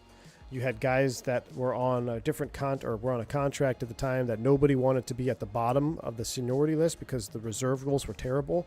So you had first officers that weren't taking upgrade because they didn't want to give up their quality of life to be in the left seat to go sit in a base they didn't want to sit at and have terrible reserve rules. So that perfect storm combination with a few other things led to airlines hiring directly into the captain's seat. Problem being is when you do that, your seniority is essentially going to go backwards for the next 3, 4, 5 years, because even though there's guys in the right seat that are first officers, they're still senior to you if they've been there before you, right? So when they get a little bit more senior, when they get a little bit more senior, then they're going to take upgrade and bump you down. So you continue to go down.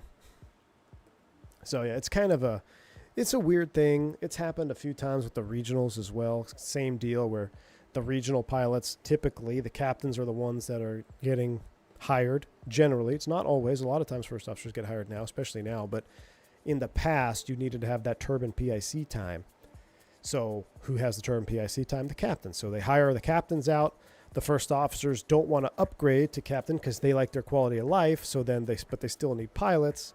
So then they fill direct entry captains that way.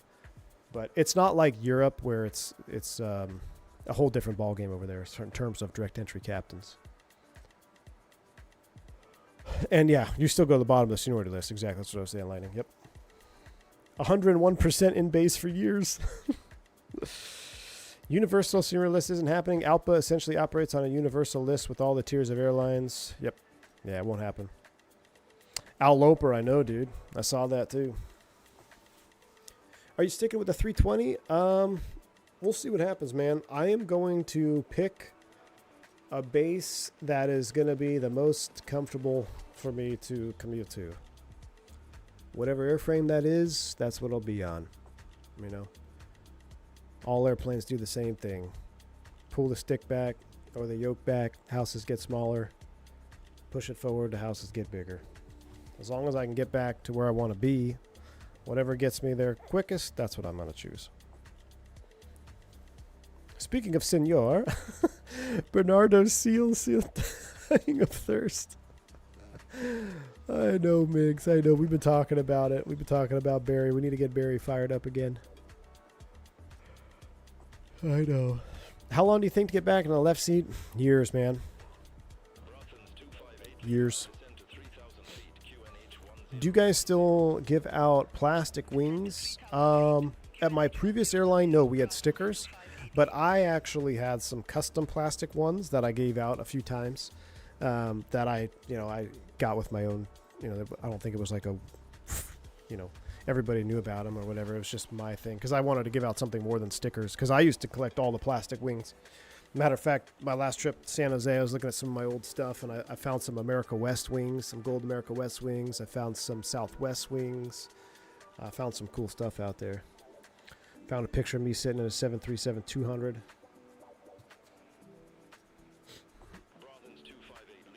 Couldn't the airlines force the FOs in the captain seats?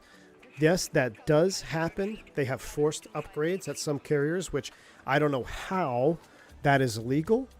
I am 100% against it. I don't know what carriers still do it. I've seen this at the regional level. And forced upgrade is something that should never be done. Because if a first officer does not want to upgrade, whether it's probably 99% of the time because they don't want to change their quality of life. But what if it's that 1% of the time where that first officer is not particularly comfortable being a captain yet? Maybe they need more time. Maybe they want more time in the right seat. They want to see more seasons, right? So generally speaking, I always said, once you see 2 full seasons, you're ready to upgrade, right? So when you're in the right seat, you get hired. You see 2 full calendar years. You see all the seasons twice, spring, summer, winter, or spring, summer, fall, winter. You see all those twice, you're ready for upgrade. Now, what if there's somebody that wants to see it a 3rd time or 4th time, right? They're just not really comfortable being in a leadership position, and you're going to force them to upgrade? That is a recipe for disaster, in my opinion. Because now you get somebody that's not comfortable being in the left seat. What happens when they get paired with somebody who's not confident or comfortable even being in the right seat yet? You get a week-on-week crew up there. Recipe for problems, right? Is it Delta? Please say Delta. Allegedly. Would you still recommend becoming a pilot at 18 to an 18-year-old today? Listen, if being a pilot is what you want to do, then I would do it. Because if you don't, you're just going to think about it, and it's going to bother you, and it's going to end up being a regret. If you're 18 right now, I don't know if you'll see 2 pilot ops till you're 65, but there's no time. Like, if it's really what you want to do, then do it. But just be ready. You're going to see a whole different career than I've seen, or a lot of us have seen already. Like, if you're 18 starting out now, like my kids, my oldest is 6. I personally don't even think my career will be there for her when she's 65. So I don't know.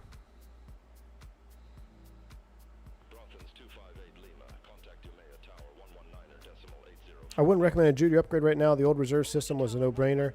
Everyone flew the same number of hours. Now it's straight seniority with no leveling mechanism. So basically what you're saying, Turks, is that the most juniors are going to be the only ones that fly. So if you're a senior on reserve, you're not flying, essentially. Is that what you're saying? That's another thing I got to start reading. I have to go over. So new airline means new contract, new collective bargaining agreement, right? CBA, that's what we call them.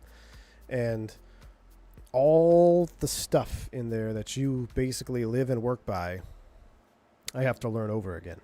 So whether that's pay related, days off related, vacation related, sick related, work rules related, benefits related, all that stuff I got to learn over again. Getting close to my 3rd season cycle. Maybe I should shoot for the left seat, but I'm in the 99% loving how flexible. Prodigist, that's it, right? See? So that's why a lot of times guys will hang tight. You get to become a senior first officer. You don't want to upgrade because everything that you have come to enjoy goes out the window, generally speaking, right? Because now you go back to the bottom of the left seat list.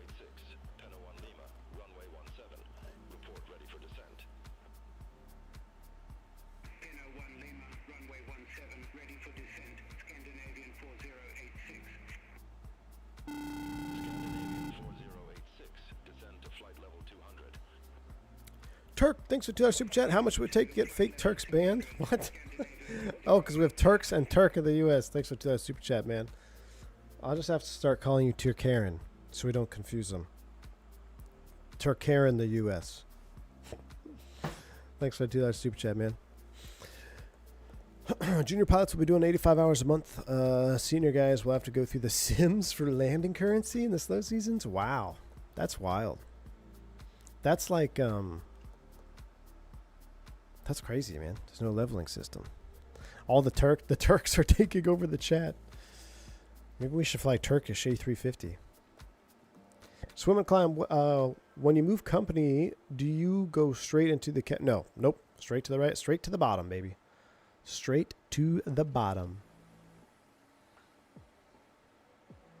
Is captain seniority determined by when you switch? Higher date, Tyson. Higher date. All about your seniority number. Your seniority number is given to you on day 1 of school or class, and everything that you go through for the rest of your time at that airline is based on that seniority number.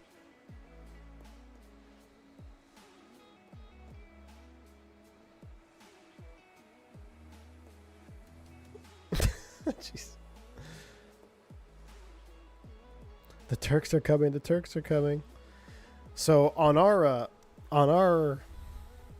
my previous operator, our 200% or our junior man system was basically it was based on time. So when everybody started fresh on January 1st, everyone has 0 time. It goes in seniority order. But then as the senior guys get trips for 200%, they then go to the bottom of the list. So if you have a junior guy with 0 time and a senior guy with 20 hours of 200%, the junior guy would get called first because he doesn't have any time yet. And then it just goes by time. So that's the way we used to level that. The song's kind of a banger.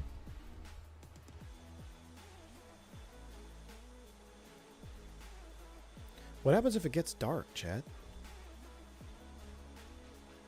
Our wing lights are still on.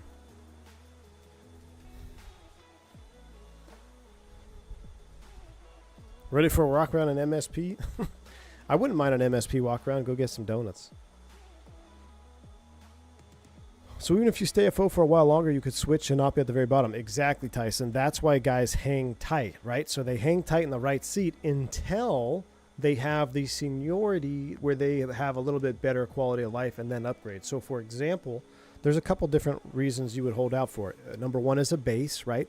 So my first upgrade at my previous operator, I held out to upgrade until I could upgrade into Dallas. If I would have taken first available upgrade, I could have upgraded a couple months sooner, but I would be commuting. Now, generally speaking, that's a terrible method, in my opinion, because you never know what can happen, especially with bankruptcies or mergers or whatever. It may come down to seat lock, whatever. There's an argument against not taking the first available upgrade. I think that's more apparent when you're at a regional level trying to get that PIC time.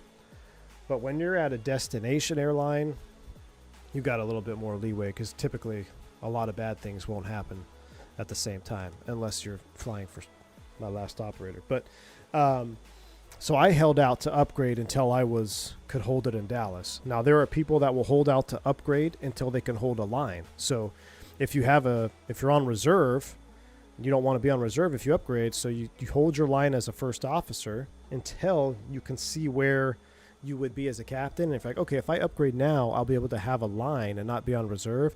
Now I'll take the upgrade. So then guys wait for that.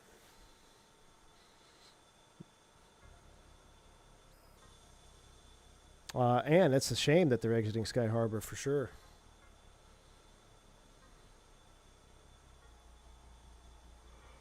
I remember streaming the PC-24 Getting Dark, very entertaining. But I want to see all the terrain. I don't want to fly at night.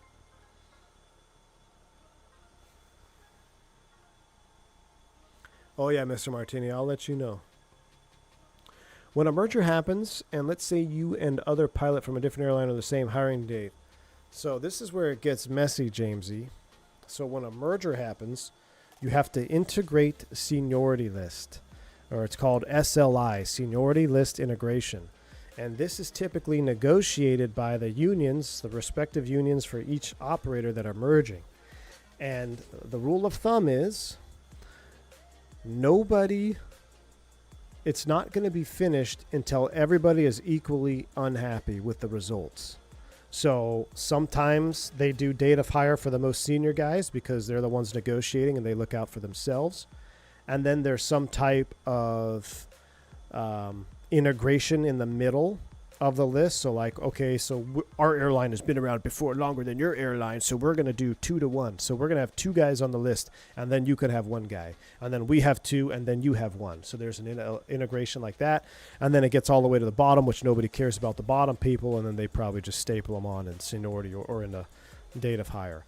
So it's a very messy way of integrating the list, and people get pissed off for years, for decades. It ruins careers. It's killed people.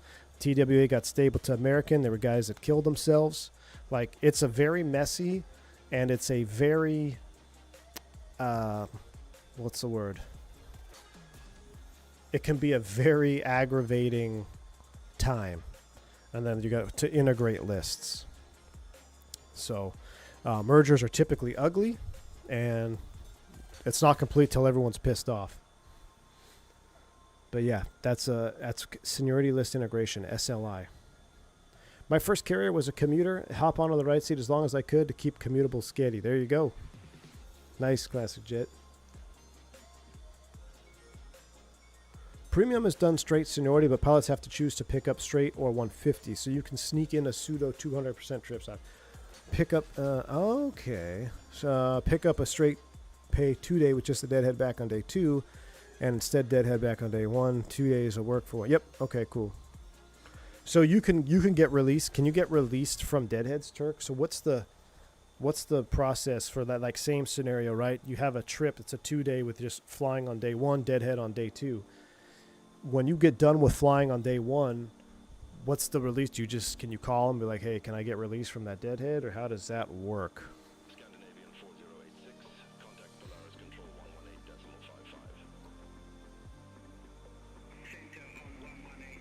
118.55. I'm not an airline, but we literally go last name when people get hired. Yeah, so Ryan, it goes by age most of the time here in the for airlines in the U.S. So each class, when you get hired, that's how they determine your seniority number within your class is by your age.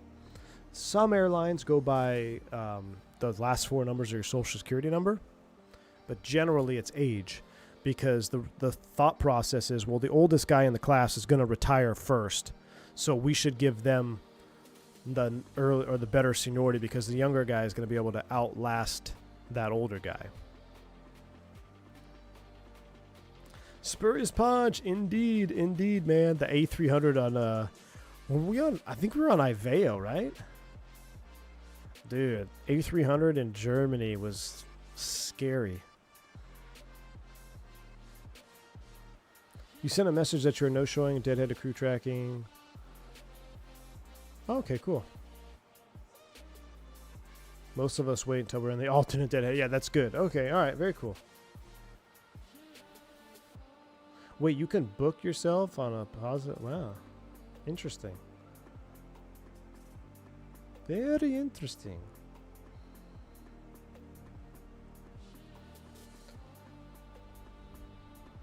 That's why I like helicopter flying in GA. Oh yeah, fly the scenery, baby.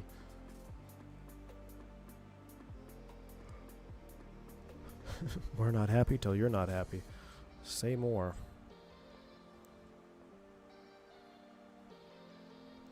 Was that stream with the thick German accents on ATC? Yes, exactly, Migs. Yeah, that was when we were in the A300 Lufthansa, and I could barely understand what they were saying. Yeah, dude, that was wild.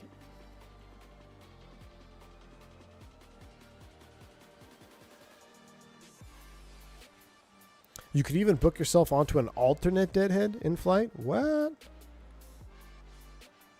Very cool, Turks. All right, that's pretty good. That's awesome, man.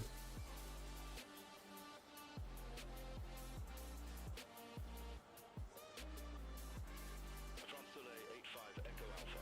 We received an alert regarding your pressurization. Do you need assistance? Wait, what? Tromso 85 Who's France Soleil? but everything is under control. There's an alert regarding pressurizations? Copy that. Keep us posted if anything changes. What? There's like en route pressurization problems. You guys hear that? I'll be on ATC.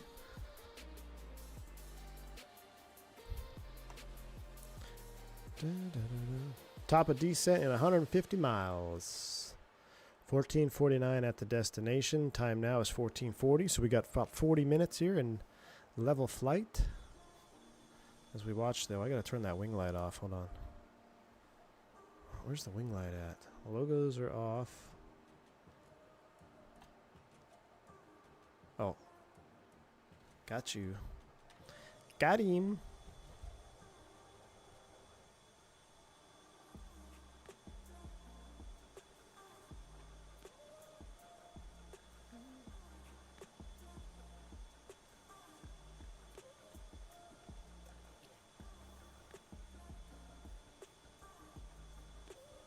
Trying to find a better view. I don't know. Oh, that's plus. What am I doing here?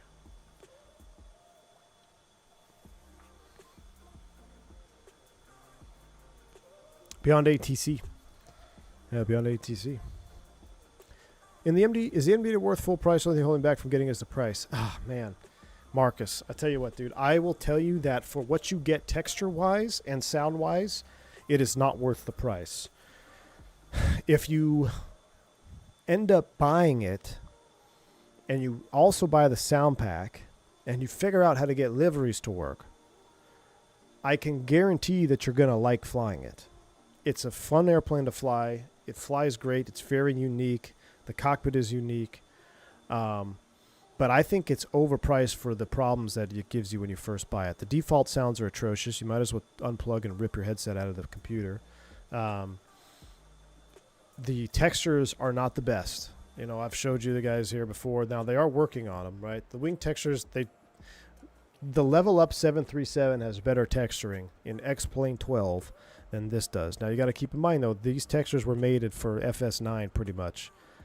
But they are working on an update to bring all of this up to 2024 standards. Now, the cockpit has some areas that are bad, but some areas are still pretty good. The cockpit still holds pretty good, right?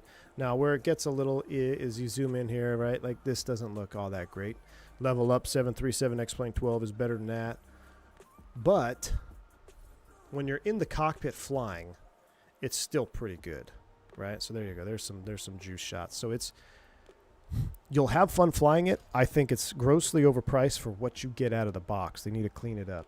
If it came default with immersive audio sound pack and 2025 textures, 100% worth it. Buy it twice. But the way it comes now, with the airplanes that we see hit the market at the prices that we see hit the market, this is overpriced. But it doesn't mean it's not good. It is a phenomenal MD80 simulation, I will tell you that. The simulation is good. The systems are good. It's a great simulation. But overpriced for what you get out of the box. And you need the immersive audio sound pack. You need it. 100% need it. 100% need immersive audio.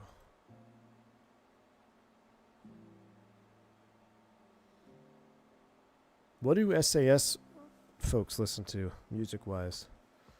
What's SAS music? You'll learn to love any sort of deadheading showing up in your schedule? All right, I like that. Classic Jet Simpod. Hey, this old guy going to A320 school tomorrow. Ooh, any system gotchas or nuggets I can whip so the oil goes more quickly? No, I can't think of anything off the top of my head, man. I haven't flown the A320 in so long, it's like a distant memory now. I've already buried it. Man. Aviation Dude 95 got us doing a second stream. I was going to do X-Plane second stream tonight. I was going to do our night flight to Mexico City. It's 1 o'clock. We'll be on the ground at 1:40 to start the stream. If we did a stream at like 3:30, I don't know. Maybe we'll do a Baron flight later. I don't know. I don't know, Aviation Dude 95. I'm thinking. Yes, A300. Absolutely, Gui. A lot of U.S. carriers use that one. I've been bringing the A300. It's put me in a mood for old school flying. Going to put the MD out of the hangar for the first time in years. Oh, yeah. If you don't have the sound pack, it makes a huge difference in flying this airplane. It makes this airplane really enjoyable to fly.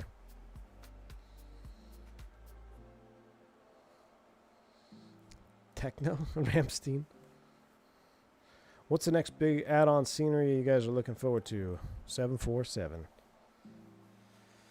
PMDG 73s, PMDG 74, A300, Fokker, 757, eventually. What's going to happen first? Will I upgrade at my new operator before the Bluebird 757 drops? I think that's more likely. Pick a berry in a bourbon? Or in a Baron? Ooh. You know what we could do for a second stream is a YS11 flight. I think we'll do a YS11 stream after. You guys want to do a bonus? Only if we have... Oh, we only have 138 likes. Nope, we need 250 likes for a second stream. So if we're flying YS11 later, I need 250 likes before the stream is over. Otherwise, I'm going to go back and put the cowling back on my boat and go fishing.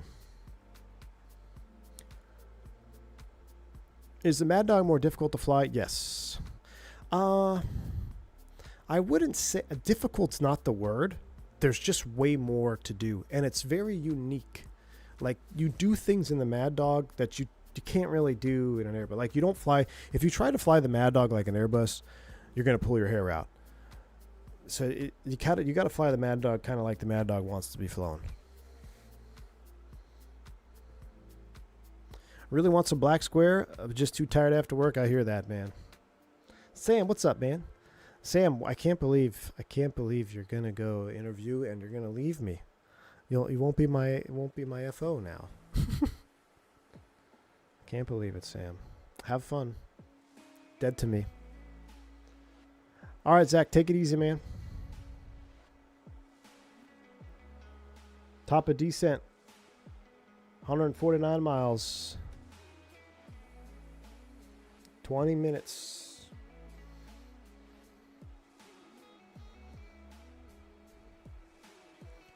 Sweden control Skywings 9, flight level 400.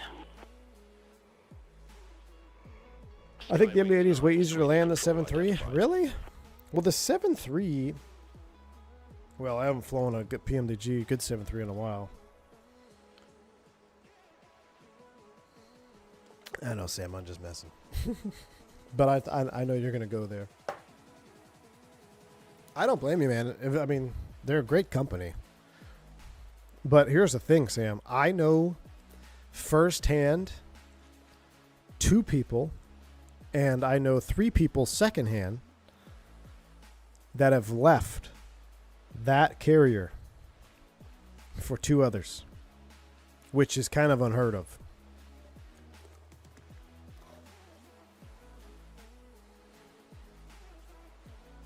The 7.3 Max, the iFly Max, is a butter machine. I don't know if that's realistic or not, though.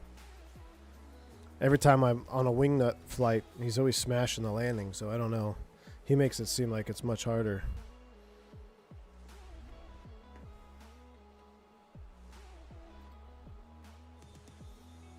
Ooh.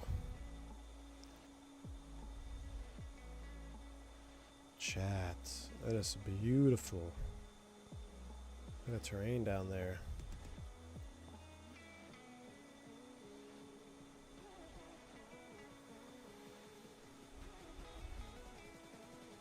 It's not a butter machine IRL. I don't think Wingnut has ever buttered one. Anthony, we got 5th, man. We got 5th, so it's kind of like kissing your sister.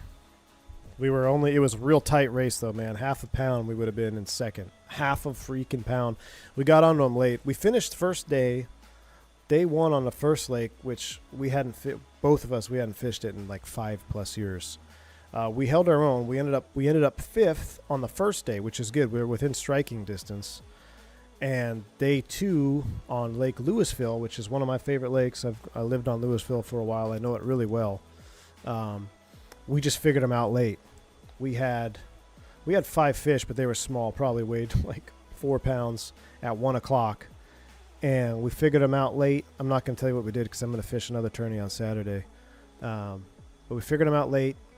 We ended up with 13.5 pounds, which if we would have gone to our spot, that spot earlier, we would have probably cracked 17, 18 pounds easy because we were catching them. It was bang, bang, bang. I caught a 4-pounder within 10 minutes. And then another like 3-pounder, but we just ran out of time. So we ended up in 5th again to finish.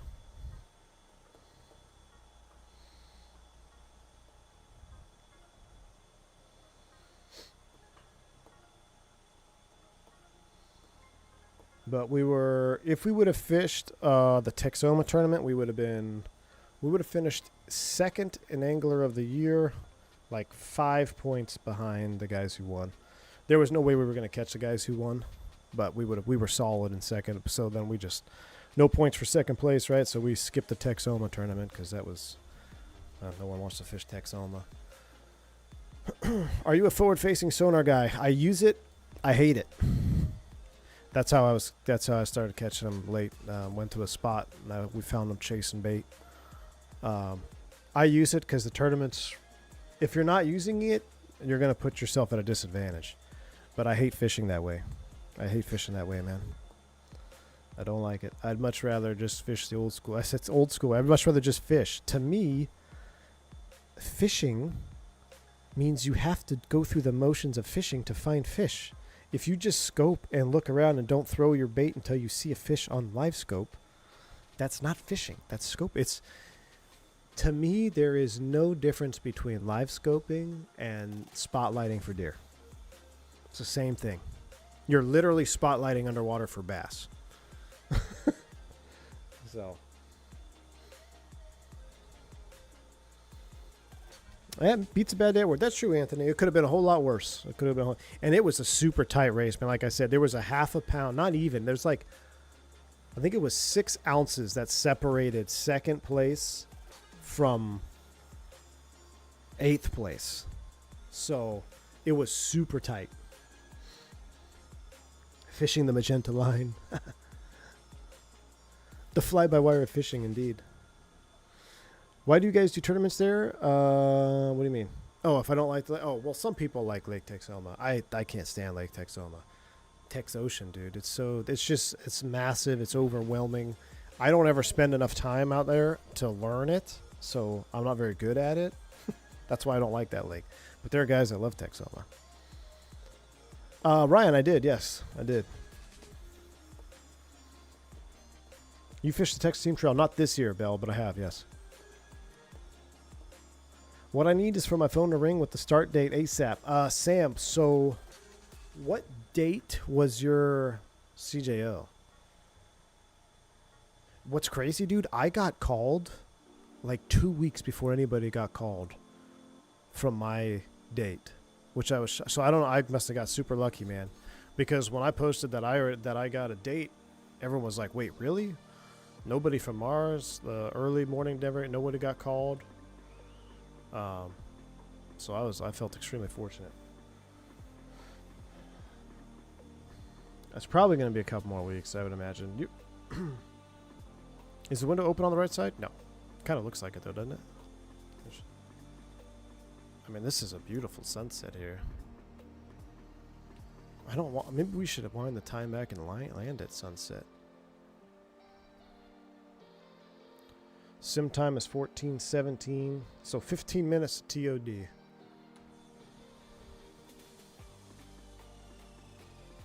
So it's going to be dark 30 by the time we do this approach. SAS livery hits hard, man.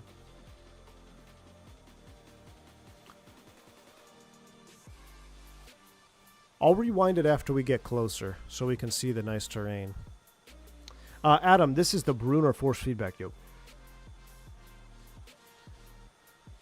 Yeah, I'm landing 1-8 Rail Cowgirl. Is 1-8 the good landing runway? Let's ask beyond ATC. What are the winds at, what is it, Tromso? Center, Scandinavian 357. What are the winds at Tromso?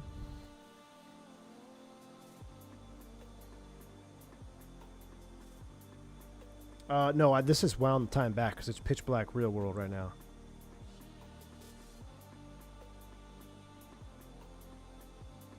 Scandinavian 357. Tromso winds are 230 degrees at 6 knots. 230 at Visibility 6. is 10 plus miles. Awesome, thank you. Dude, this controller sounds like a real person. That is scary. That controller voice sounded real. So ILS 18 is 1099. I guess our final approach course is 183. We can spin that in.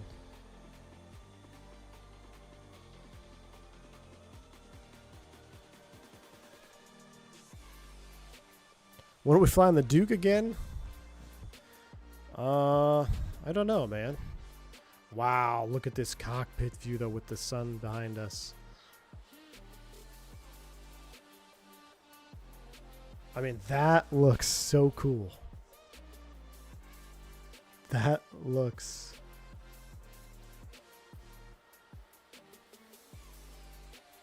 That looks so cool, does it not?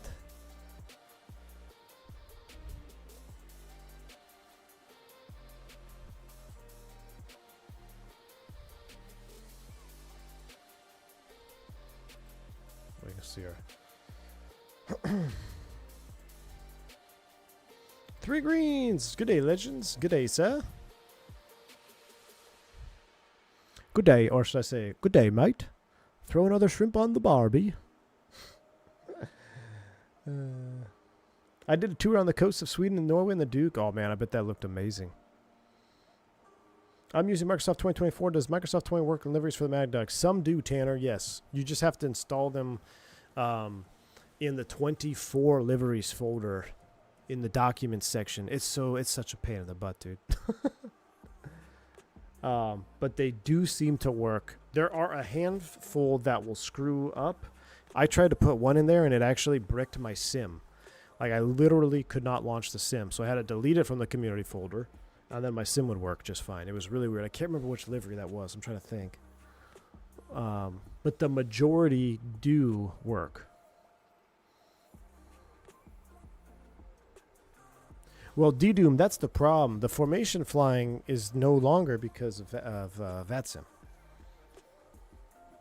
Like, what made Barry Seal Tour de Americas great was the being on a network.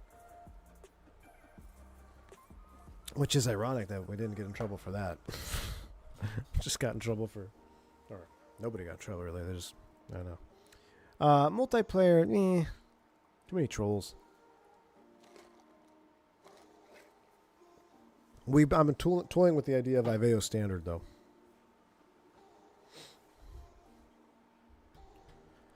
Yeah, the PMDG launcher is pretty good. I like the way of just putting it in the community folder. Not having to think about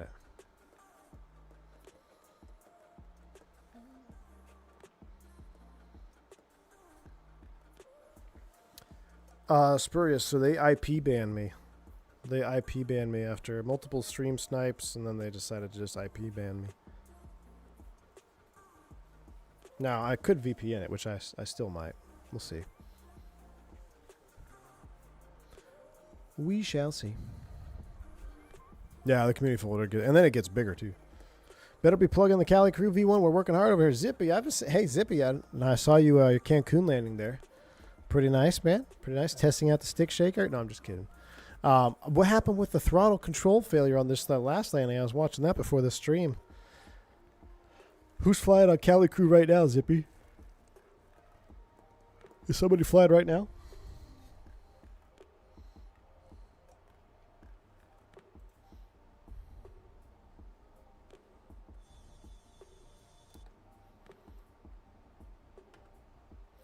Yeah, we're going to have to bring the time back. We're going to have to bring the time back a little bit.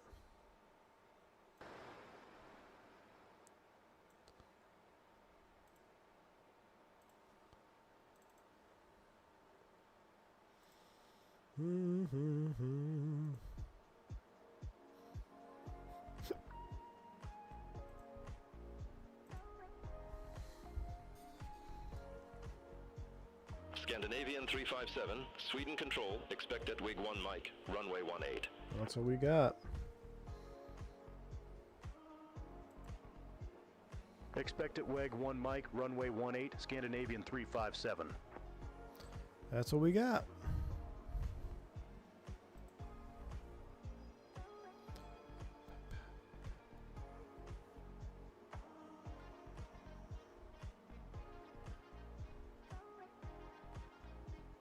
I'm trying to remember what hotkeys I have here. There we go. Nate is currently flying with John in the right seat. All right, all right. Got a little weather coming up here. What do you think of that full-size sim, Zippy? What do you think of flying that 737 full-size cockpit, dude? Pretty sweet or what? Is it smaller than you thought?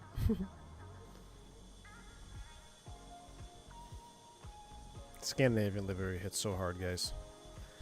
I love this livery. I want to go to Scandinavia. Maybe one day I'll renew the vows with the wife and we'll go on a second honeymoon. Thank you, Biggs, for the super chat. Just get everyone to formation fly with their own beyond ATC. I'd pay you to watch that. That would be something, Biggs. That would be funny, man. Contact Polaris Control 118.55. Polaris Control. 57. Have a good afternoon. You have to do the landing at night as well for the replay. Oh, so should we do the landing at night? Let me put a poll in chat. 357, flight level Poll time. 360. Poll time. Scandinavian 357, Polaris control, radar contact.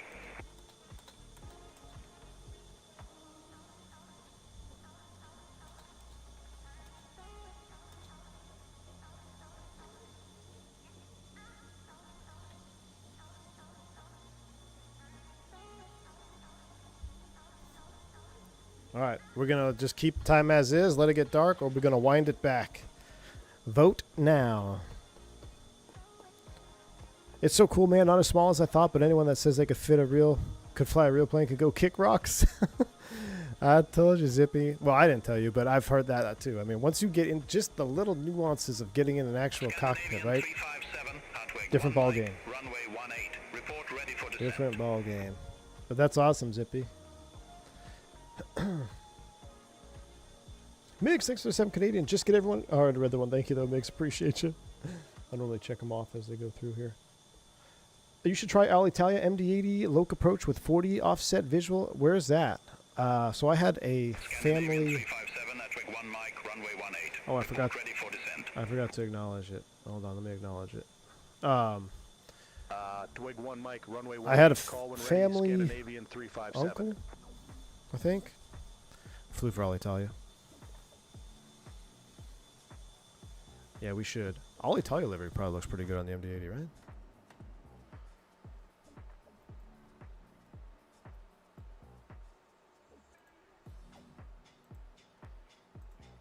ENTC.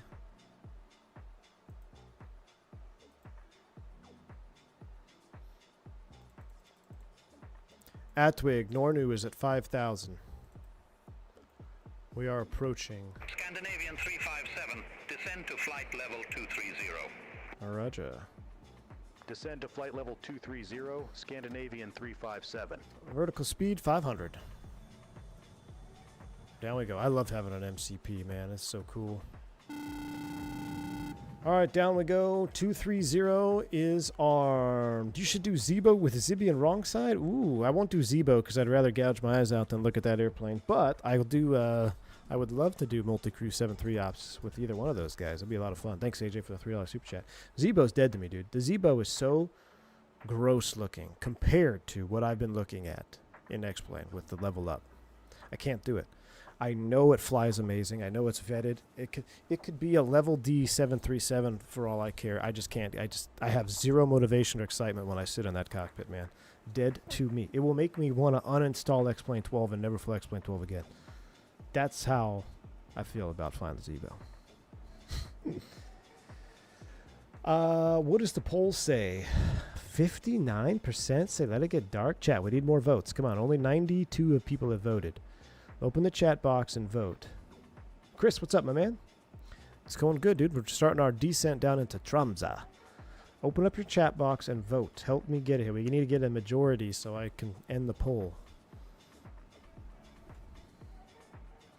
Yeah, we also need more likes. 197 likes is not going to get us to a YS11 stream. That was 200. What did I say? 250 likes required for a YS11 stream. So we're fast approaching a one and done stream today. Dark and dank. I do like shiny, pretty things. Rough landings, true.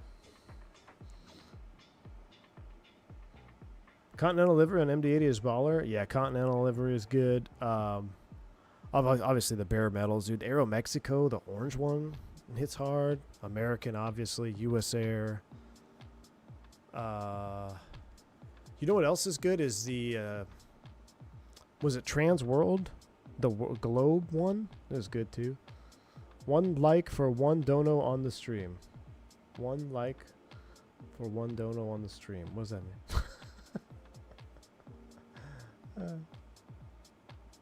Migs, thanks for the super chat. This is clear. Microsoft Elitist channel. No need to explain. 100%. 100%. He wants people to vote to keep daylight savings time. The bowling shoe is very good. AirCal, yes. Yep. Thank you, Migs, for the 7 Canadian. I appreciate you, man. Very kind, sir. All right, 129 votes. That is almost a majority. It looks like we're going to let it get dark. All right, poll is over. We're going to let it get dark. That's beautiful, though, right there. My goodness me. A little bit of ambience.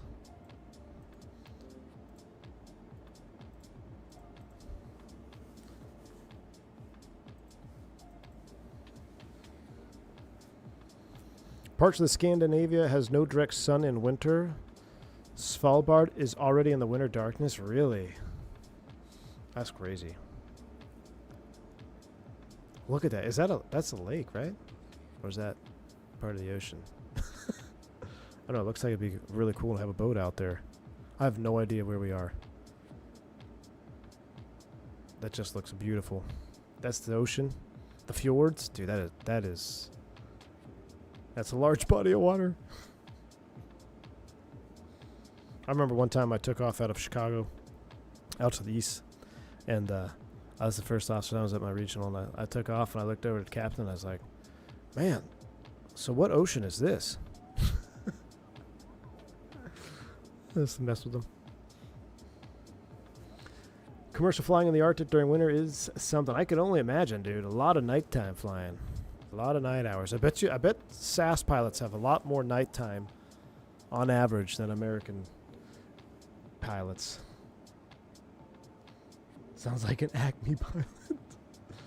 Well, it sounds like Trans-States when they first got jets. Was it Trans-States? No, Piedmont. It was Piedmont when they first got jets, when they got rid of the dashes. We overheard them. We were going Philly to Kennedy. And I could hear Piedmont was talking, and the controller's like, go direct to, I can't remember the fix, super common fix. I think it was on the departure. It wasn't Woodstown, but anybody who's flown out of Philly, it was. What? Excellent. Thanks for asking. You? Why are they, dude? We have chatter on. Much better now that I know you care, friend. That sounds like that's 100% chaos. Is that chaos talking on the radio? That was chaos talking on the radio. That's pretty crazy.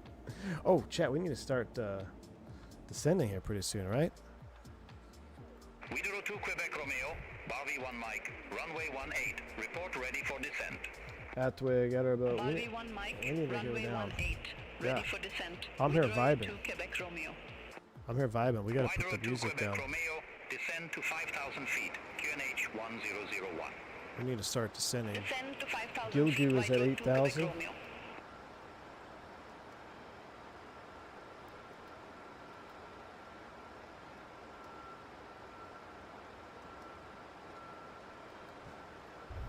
Atwig. Oh no, Atwig, Unlink, and then Nornu. We need to pick up this rate of descent, chat.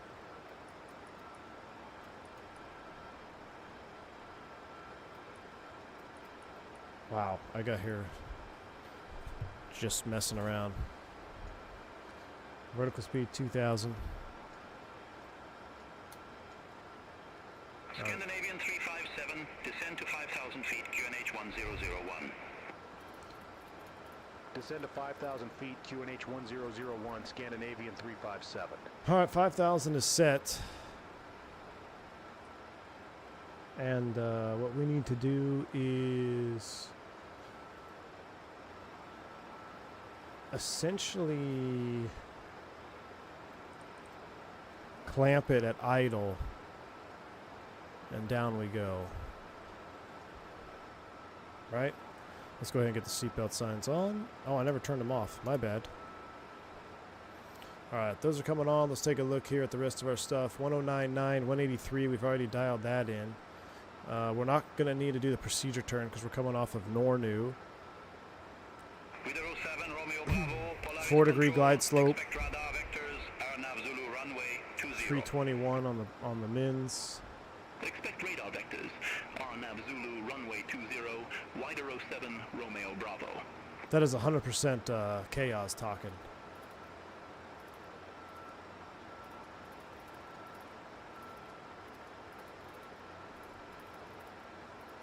Trying to get the right amount of juice here from my cockpit.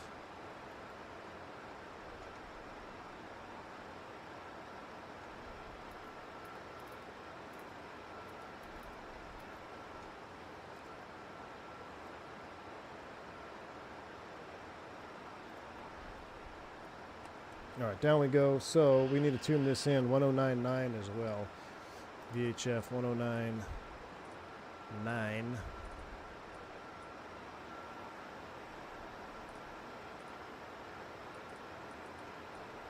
.1099, 183 is set on both sides. We're hustling down. A little bit of speed brake action here. I'm going to take over the vertical speed. We're not going to do 5,000 feet a minute. That's a little bit aggressive. Let's come back to 3,000.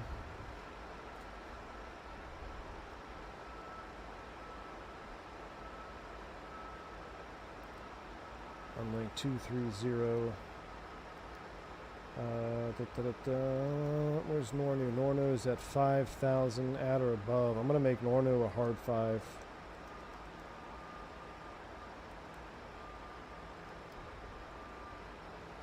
Nornu's a hard 5, and yeah, we're still way below, or way above the path. Single queue, man, the way it was meant to be flown.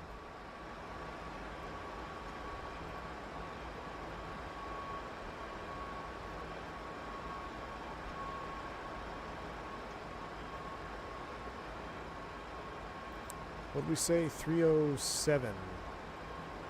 324. Which is 200? No, it's actually 307 feet.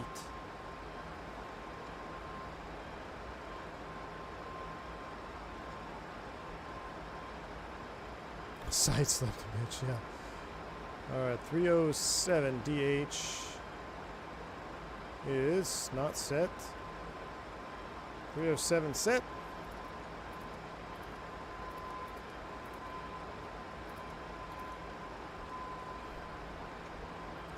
Down we go.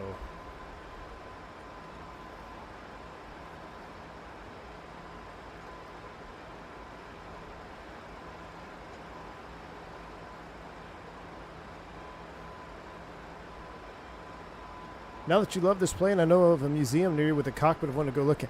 You know what, Sam? I never actually went into the cockpit at that museum, but I need to go there. I went into the DC-3 multiple times, but I saw that cockpit, and it's kind of in the back right, isn't it? I never went to it. Are we at idle here? What's going on?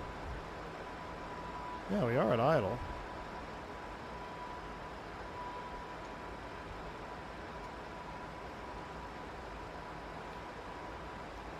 Alright, we're coming up on BAME. It's supposed to be at 10,000.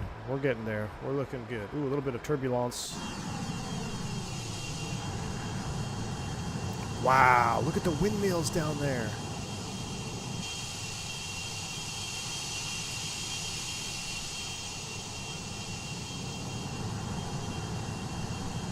X-Plane could never. I wish I could have enjoyed the DC-3 more, but I was stressed. I know, dude. I feel you. I'm too nervous to go in there and take pictures. Don't take your phone out. But I want to take a picture of the DC-3. Alright, BAME is approaching 10,000 feet.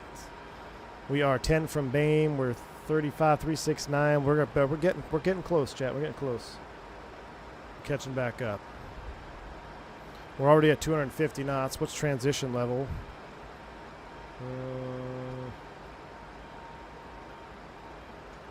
Transition doesn't tell me. It'll tell me on the chart though.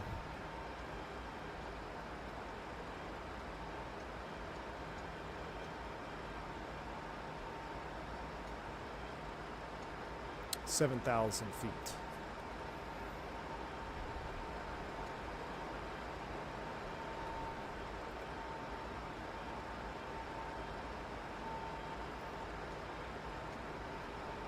Going through 10.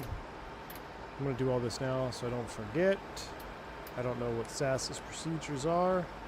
We'll throw the logo light on though, just for... Oh, that is awesome. Look at these fjords. Look at the... Oh my goodness. Screenshot. screenshot. Look at the light beam up to the logo light there. All right, this is my new favorite place to fly in the world. Scandinavian 357, flight level 09 or 2 with the numbers. Scandinavian 357 Tromso approach, QNH1001. Expect the ILS Zulu runway 18 with the non-route transition. That's what we got planned on. QNH1001, expect the ILS Zulu runway 18 with the non-route transition, Scandinavian 357. Scandinavian 357, cleared direct non-route, cross non-route at or above 5,000 feet, cleared ILS Zulu, runway 18. We're already going direct to non-route. Clear direct non-route, cross non-route at or above 5,000 feet. 5,000 is cleared set. ILS Zulu runway 18, Scandinavian 357.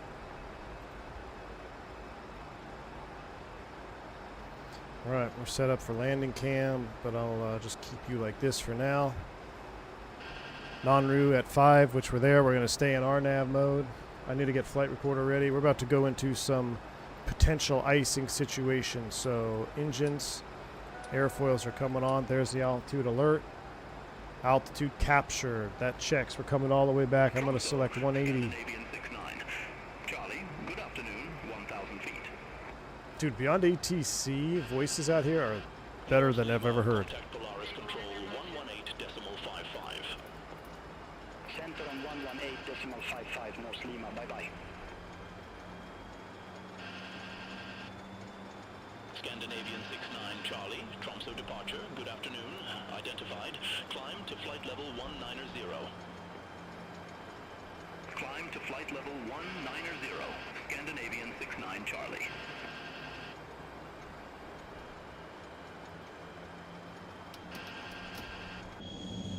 Slats coming out. I wanted to put those, put them back in the stove position here. Well, flaps 5, we're below that. Flaps 15. 180. Flight recorder's ready. Alright, so... Man, these are super bright. Let's turn those off for right now. Alright, we're 5,000 feet. Altimeter set 180. I'm going to stay in RNAV. Why do I have this hold here? Is that's the return hold, I think. Wider 02, Quebec Romeo Tromso approach, QNH 1001. Yep, dial flap's been reset. ILS Zulu runway 18 with the non-route transition. I tried switching to X.12, but I got way too spoiled Microsoft. I just don't think I can. I know, dude. Look at this. Oh, look at the red line on the slat. That's my new favorite. This is my new favorite livery. Little things like that make this my favorite. Wider 02, Quebec Romeo, cleared direct non-route. On the light here, seeing that light to SAS is so cool. Cleared direct non-route, cross non-route at or above 5,000 feet. Cleared ILS Zulu runway 18. Wide road 2. Her grandfather did the pre-buy inspection on the DC-3. Dude, that is full circle moment, man. That had to be so cool. Real Calgary says we usually turn the line lights on when cleared for landing. All right, we'll do it. Man, the slats of you looking 10 out of 10 right now. Too bad the wing flex is at 5 FPS, but it's looking pretty good. All right, we're getting ready to make the turn here at Nornru.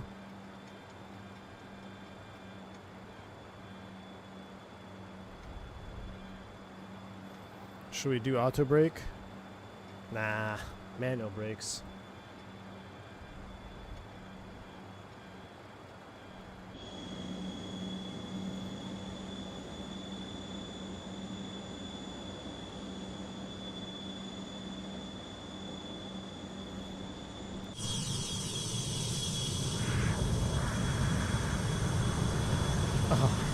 Yes, yes.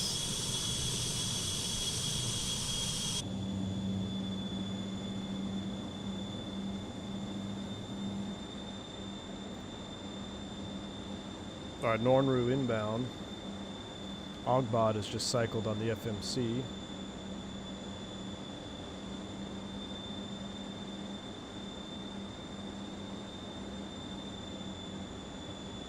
Looks a bit windy down there. I can see some Swedish mountains or waves on the water. A little bit of light chop on the water today. Ooh, there's the moon. Yeah, flying a little bit in X-Plane 12, you realize how awesome 2024 is. I can't wait for the lights fixed, though, in 2024.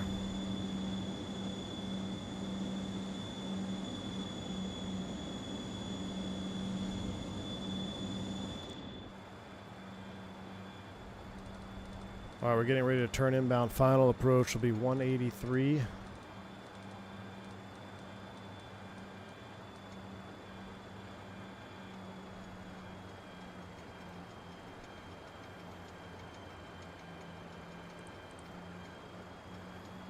ILS is armed.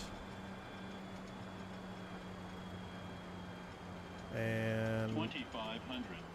we may have to descend to 3250 or at least 4500 here because I don't know if we're going to capture. Well, we might. I think we're below it. Ogbot inbound at or above 5. Backs us is 4500. Loke is captured. We are below the slope, so we're looking good.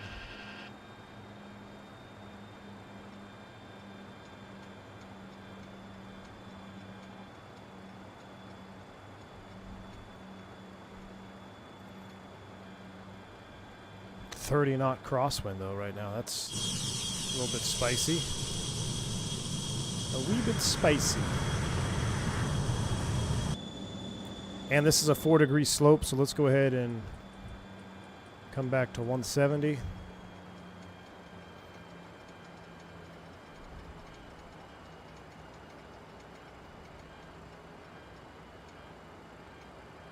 Here comes the glide slope. Flight recorder is recording.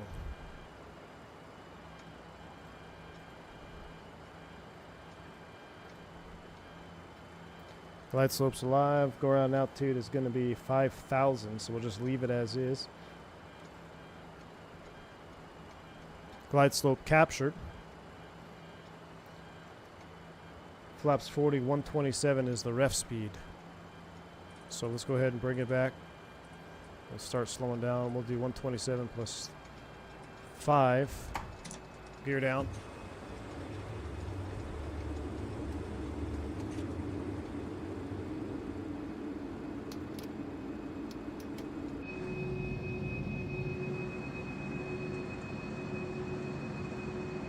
Scandinavian 357. Contact Tromso Tower 118. Decimal 305. Have a good afternoon. Flaps full, slow on to 127. 118, decimal 305, Scandinavian 357. That's the very realistic vortice off the outboard flap. Oh, look at that view. Oh my goodness. Scandinavian 357, Tromso Tower, wind 190 at 14, runway 18 cleared to land. All right, we're clear to land. We got a 30-knot crosswind. Runway 18 cleared to land, Scandinavian 357. I'm ready to take over. TRP is coming to TO. Speed brakes armed.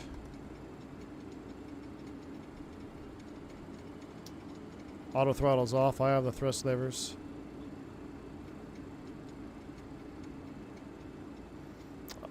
This crosswind is pretty wild.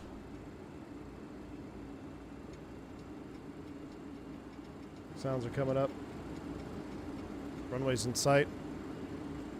Autopilot. 2500. Autopilot. Autopilot is disengaged.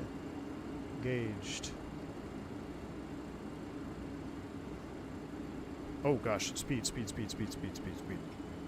I don't have a bound, I need to bind that.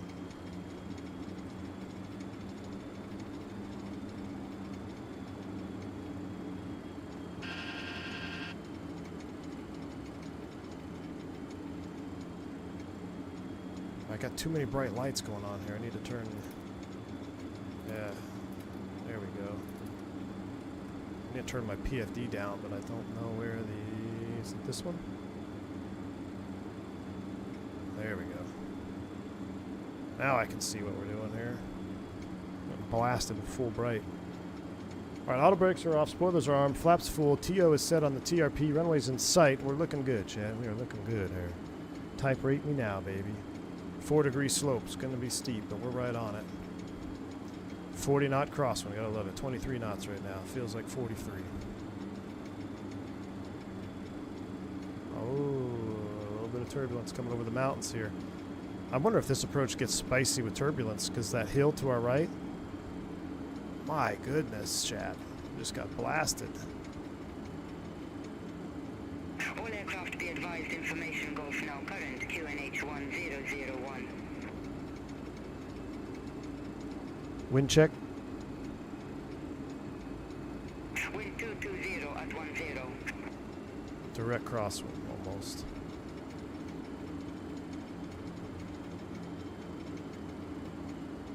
Why not flaps 28? Because 28's mid.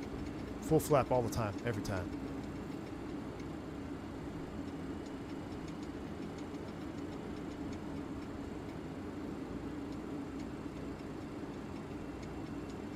This is a freeware Tromso scenery, by the way. Updated for 2024. Christmas tree on the approach. That looks great. Oh, so look at the wind dying off. Whoa, chief. Glide slow. Glide slow. Well, that was a wind shear if I've ever Glide slow. felt one. Glide Correcting. slow. I see it. We're fine. We're Glide fine. slow. We're fine.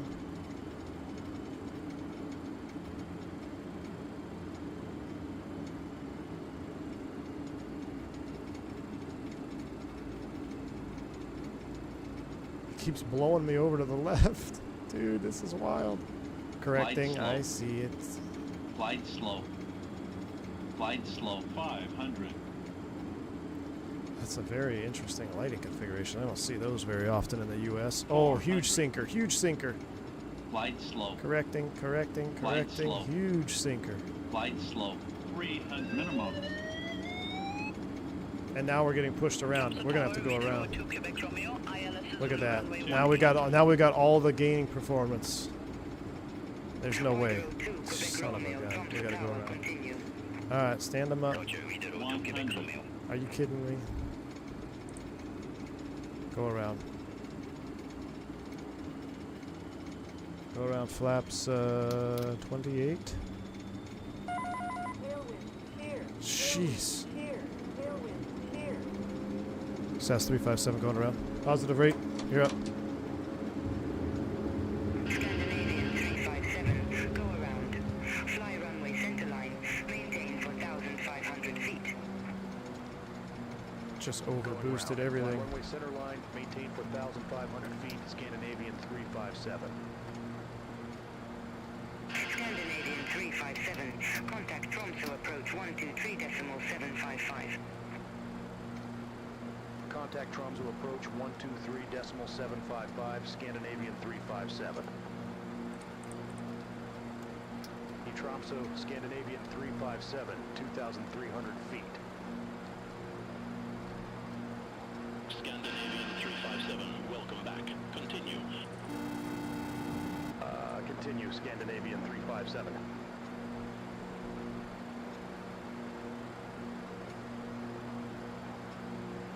All right, up we go.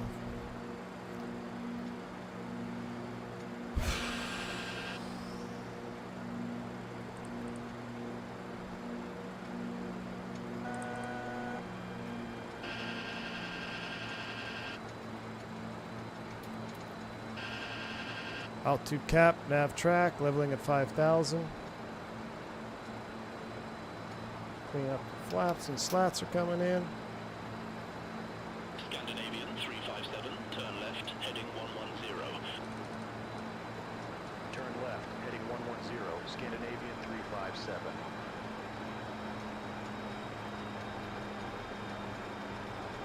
All right, left turn 110. Let's try it again. My goodness. All right, we'll just let the replay continue to go. We're going to try that again. Approach so good, we're going to do it twice. Oh, my goodness. That was spicy, y'all. All right, we're 5,000 feet, and we're in the left turn. We're going to listen to him do the vectors, I guess. Let's go ahead and load in the approach. ILS Zulu 18. Execute. And I'm going to leave the mist in there for right now just to see what happens. Alright, and knit ref will still be looking good with 126 now. We might do flaps 28, 130 on this one. We do 128. Turn left, heading 005. Expect further clearance in about 25 miles. Turn left, heading 005, Scandinavian 357. Slow down just a tad here. Alright, 005, left turn.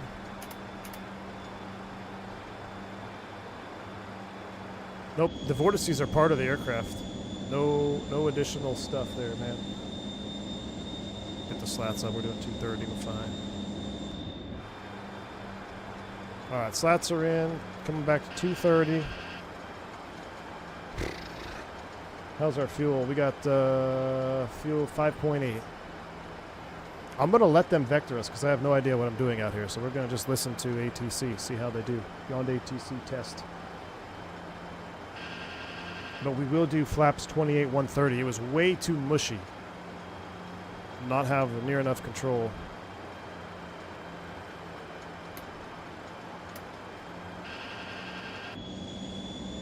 I feel like we're getting awfully close.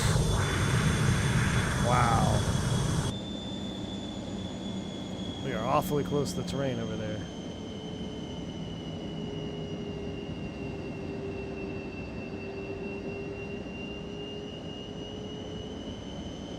I might have to increase the sensitivities just a tad on my MD80 profile here. Having a hard time manning 5,000.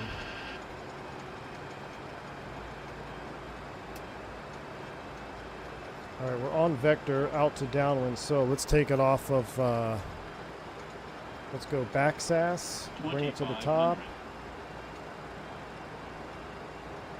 And actually, yeah, we'll execute that. Stay in heading mode. Alright, so now our box is sequenced.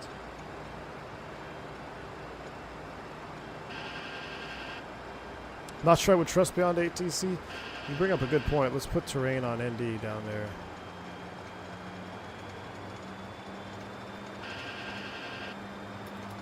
Alright, terrain on ND. Just in case. We're going to trust beyond ATC this time. But I'm going to start slowing up. Let's come back to 180.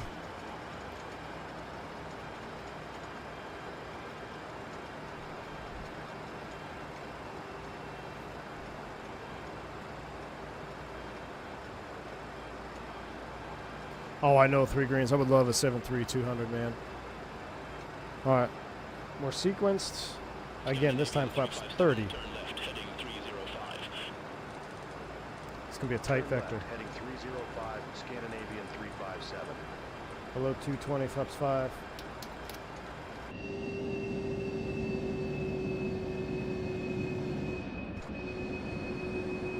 This is going to be real tight, so I'm going to keep slowing all the way back.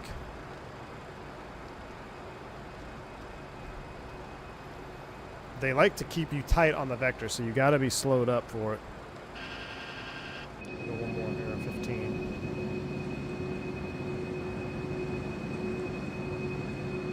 It's so nice to give us a tour of Tromso.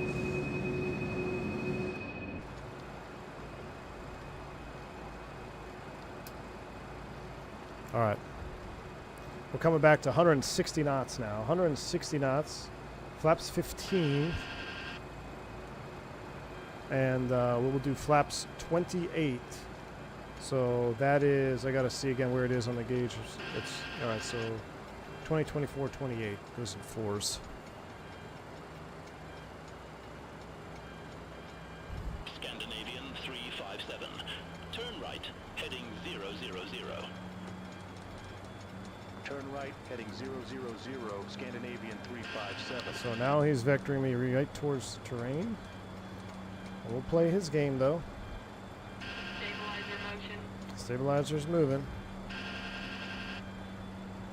Terrain out there is at 3,000. Yeah, the highest on peaks right now is 3,000. Maybe we were too tight for his vectoring. He didn't like it.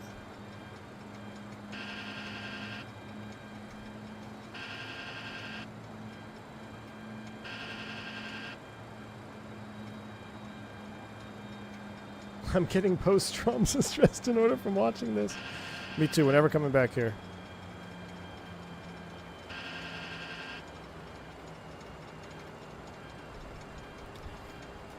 Uh-huh. Dale, he's speaking to his colleague. Now watch them self-craps themselves in a minute. Oh, my word. I see a mountain out there. Approach.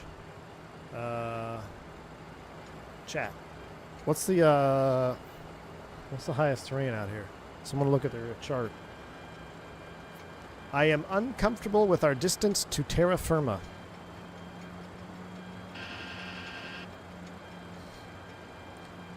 There's 4K southeast and east of airport. What's our safe word? I mean, the amount of bumps we're getting here, too. Look at this. Even the autopilot is struggling. 994. Good afternoon, flight level 066, we have golf. I mean, this guy is not messing around. We're going right over this freaking mountain here. He sounds so calm, sipping on a tea. Like, oh, this American wants to come in here to Tromso. Let's give him a run for his money here. Oh my word, I'm getting ready to take over. What's happening? What's happening? What's happening here?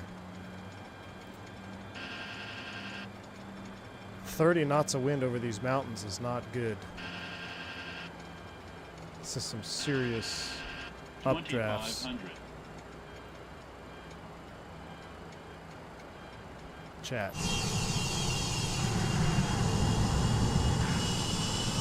Let's give us a little bit more juice here. Give me 170. I thought he was going to turn us in real tight.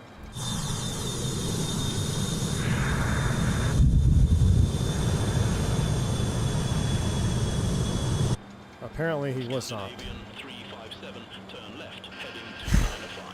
Okay.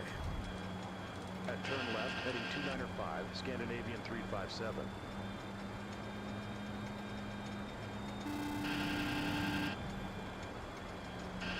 Look at this sinker here. I need to up my sensitivities, I think, in this yoke.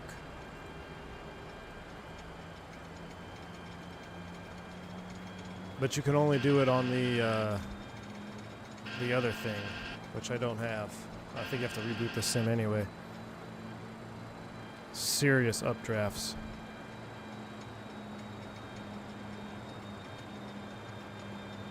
Stabilizer motion. I'm getting ready to hand fly. What happened? Fuel level low.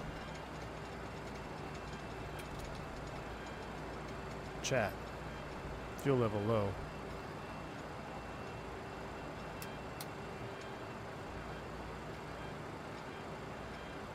Ignition coming to override.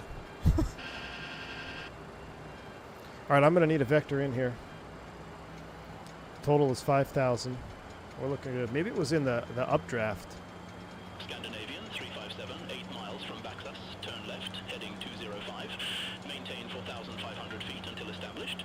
Cleared ILS Zulu runway 18. Turn left, heading 205 for 1,500 feet until established. Cleared ILS Zulu runway 18, Scandinavian 357. Alright, ILS selected. I'm going to just maintain 5 for extra buffer. Barrel ref is reset 2958. We're going direct to Baxis. 129 flaps 28 on this one, alright, chat? 129 flaps 28. Yeah, classic jet. Let me just shut down number 2 to save fuel. That's exactly how it works. Oh my goodness me.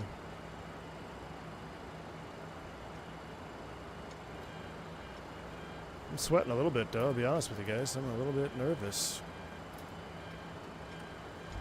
I'm a little bit nervous. Alright, well I think we're going to be slightly off the slope. Because we're going right at Baxas. Baxas is at 45. This is going to be tight. Actually no, it's at or above 45.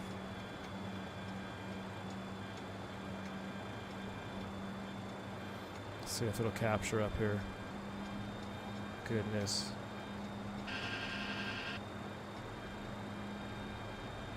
Huge turbulence coming in over the hills here.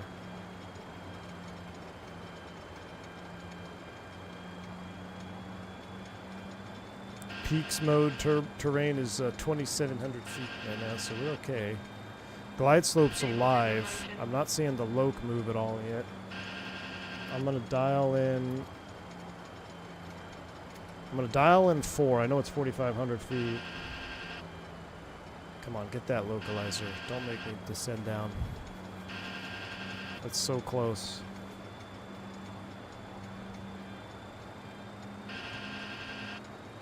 Yep. Vertical speed 500. So we don't get high.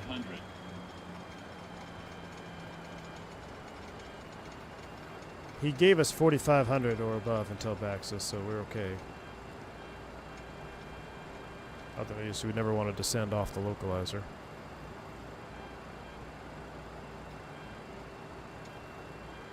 I'm kind of mad at you guys that voted for keeping it dark mode right now.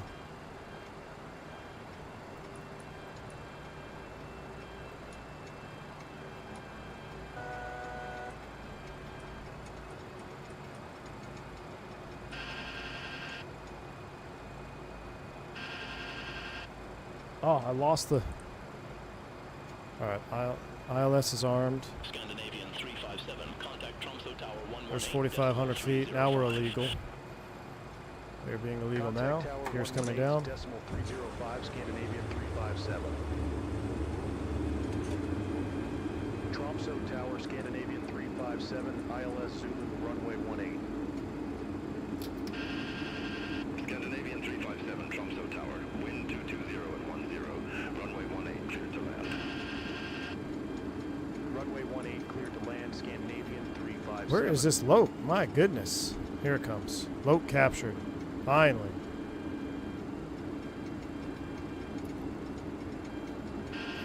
I got a vertical speed down to catch the slope here.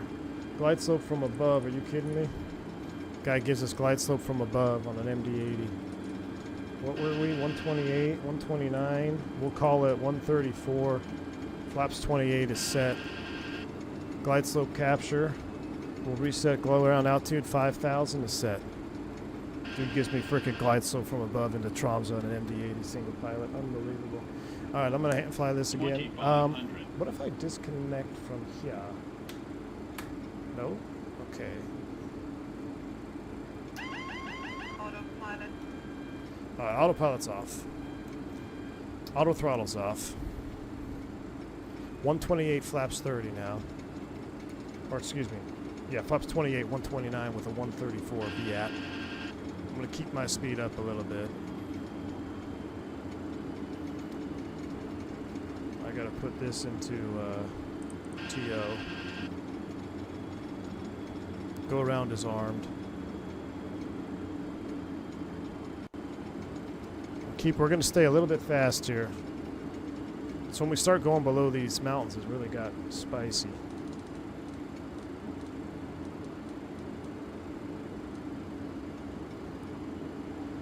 Alright.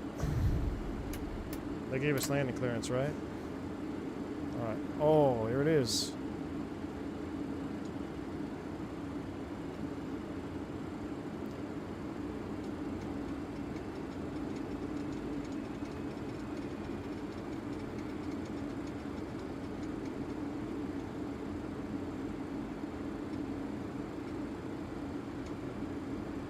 Yeah, we're gonna surf the wind on this one to a stop.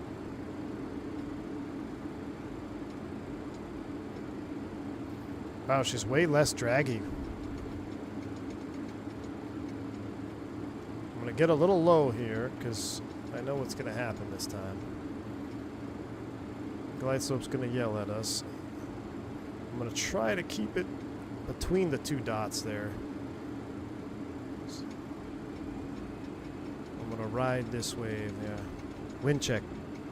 1,000. Wind 22010.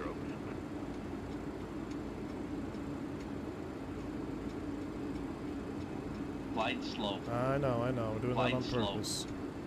Glide slow. Just want to get just a Glide little bit slow. back so it doesn't yell at Glide us. slow. Glide slow. Right there. Half dot low is where I want to sit. See, now we don't have that much crosswind, so I'm going to go ahead and come back to the left. 500. I know. Here she comes, the yelling. Glide slow. I know.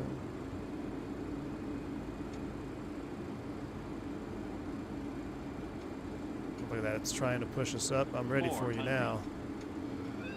Ready for you now. Glide slow. Landing. Glide slow. Glide slow. 300 minimums. Glide slow. We're right on the pappies, man. Glide sloping me here. 100. 50. 40. 30. 20. 10. That may have been a lot more firm than I wanted it to be.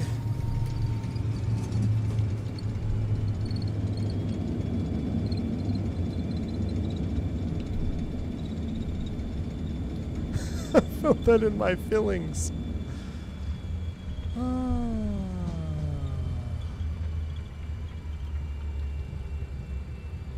Scandinavian 357, exit next available taxiway. Exit next available taxiway, Scandinavian 357. Ladies and gentlemen, welcome to Tromso. Wow, that was a lot more work than I ever had anticipated. Airfoil ice pressure abnormal. We didn't even have enough pressure for the airfoil ice, huh? I forgot all about that.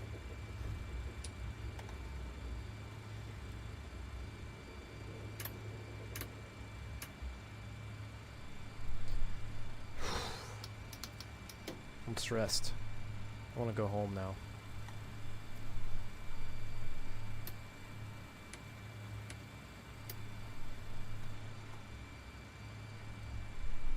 Scandinavian 357, request taxi to the gate.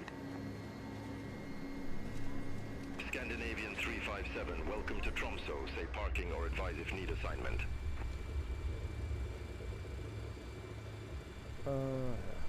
Gate ramp is fine. Scandinavian 357. Scandinavian 357, ramp 17 taxi via Yankee 17. Ramp 17 via Yankee 17, Scandinavian 357.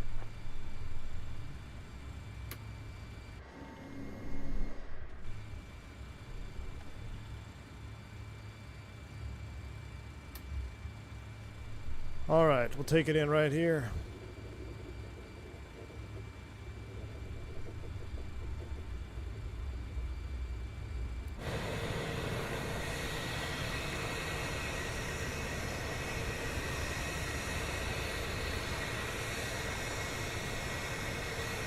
I'd like to be able to see this in the daytime. I guess we can watch it in replay mode in the daytime.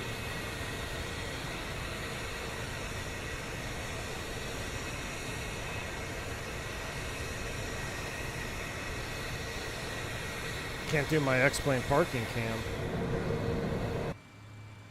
Gate 19. Out of fuel and ideas and altitude. Three things you don't want to be out of at the same time, right? 3 degrees.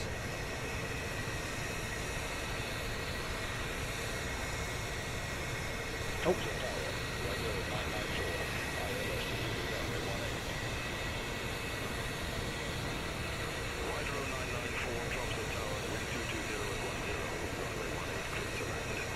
I kind of want to see who's on final.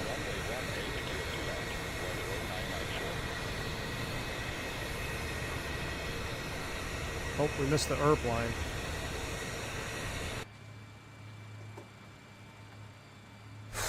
Park brake set. We're not going to shut it down, right? Because we want the sounds for replay mode.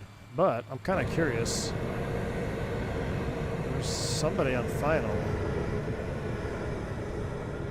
What kind of aircraft is that on final? I see his lights out there. Whew, you deserve to sleep well, Goodwood, sir. Thank you, Tor. My first ever flight into Tromso. Ever. No practice, nothing. I have no idea what it looks like. We're going to find out here. I'm going to wind the replay back a little bit so we can see a little bit of the scenery. But I'm kind of curious to see where this guy lands. Now, that glide slope definitely wasn't quite aligned because it was yelling at us pretty good. We were right on the pappy, so... Why are we still... Oh my gosh, the park brake's not set, chat. Whoops. I forgot you have to do realism mode for park brake. We just taxied through the... through the terminal. I want to see this AI bird land, but he's so far out there, maybe I won't wait. Thank you, Meeks, for the super chart. Appreciate you. Are you sure you still want to come here for a second honeymoon? Yeah, I don't know. I have second thoughts about that. Meeks. Thank you for the super chat, dude. Appreciate you. I'm having second thoughts. 1 second, let me get this.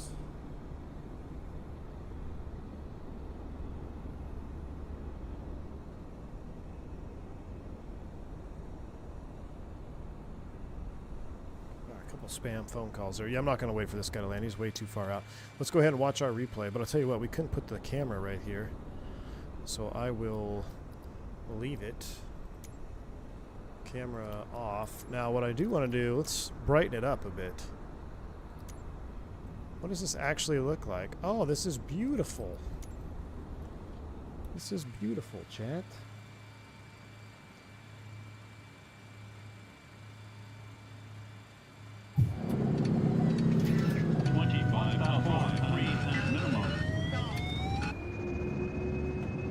Flaps are coming in. Remember, they're going to do the flickery thingy here until they get fully in.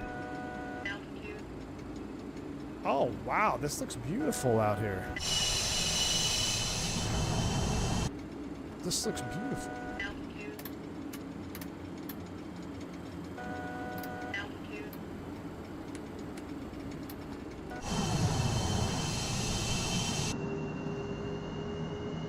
Oh, it even looks like it's cold out there. The trees don't have leaves on them. That's pretty cool. Jesse, it's super deluxe flight where we park the plane next to your car 100%. That's what we do here. Maybe we should do some ATR flying out of here, Vodka. Is there any ATR liveries for Scandinavian? Or what's the ATR operator out of here? Oh, look at this. This was that first approach. Listen to the freaking shearing going on.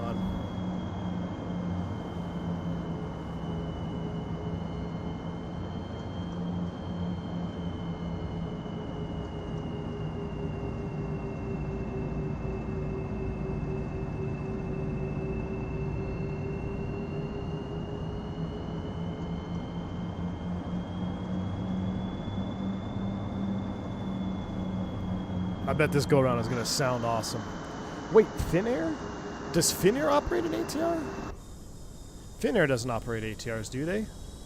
I want to see this from outside view. Look at that. So this is where we had that. We had a sinker. We had a huge sinker, and then it was just... We even got a wind shear on the go-around. That was freaking cool. I hope it does the spool-up sound. Big wind shear right here. Yep.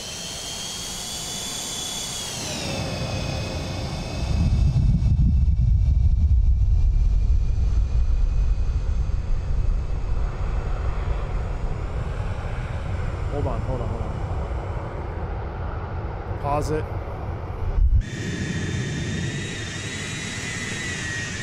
We got to be in front of the engines to hear the spool up. Hold on, we got to be in front of the engine to hear the spool up.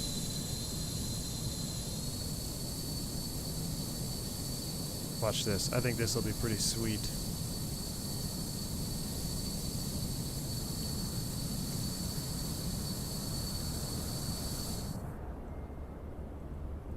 Shh. Sounds all the way up. Let's listen to this go around.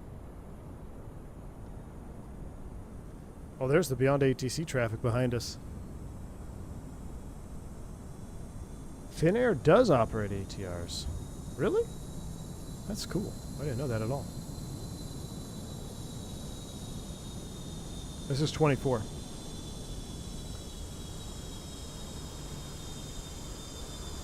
Here we go. All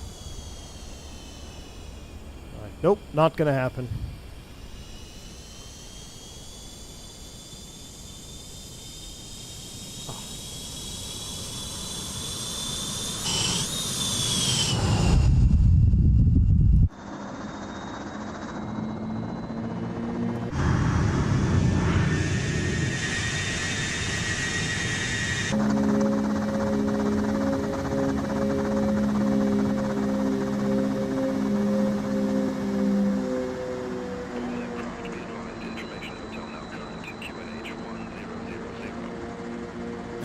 get a takeoff and a go around. Yeah, the flaps aren't cracked because when the position doesn't line up with the handle, they just flap.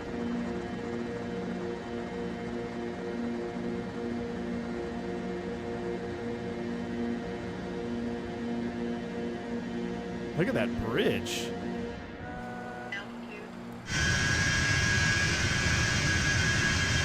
All right. We'll spin it around to the actual landing.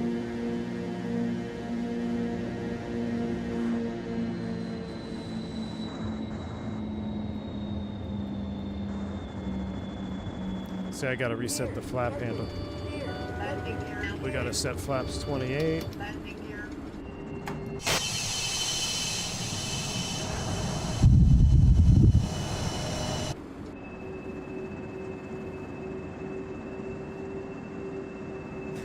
I don't think people who live here even know what flip-flops are, man. I don't know, Real Cowgirl, do you have flip-flops out here?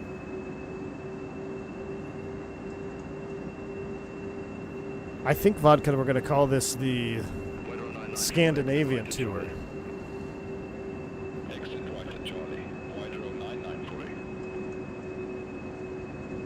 What are summers like up here? What's the high? 75 degrees? Wear flip-flops and fight polar bears for lunch. Alright, so second approach. Flaps 28 landing. See, this is why I always land flaps full. Flaps 40, because look how mid 28 looks. Just looks kind of meh. Oh, look, there's a buoy marker out there. This is a great freeware. Gosh, I hate how it keeps bringing me there. Look at the bridge, too.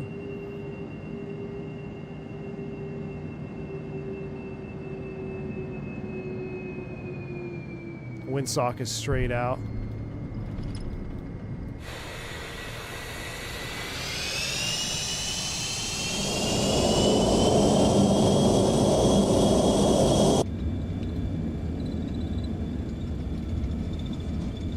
All right, not bad. Let's do a flyby. Let's go to the touchdown right here. Let's go out here. Let's reset the camera. Let's do this. Reset, do that, do that.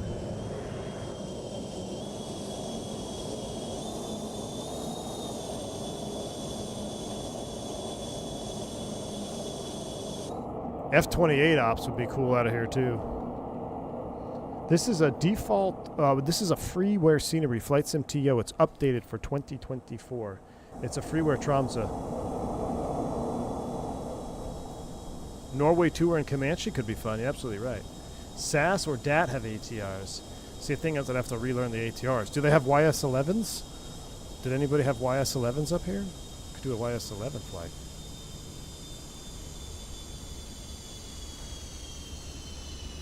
Ooh, so it said 280. I was 100% at 280.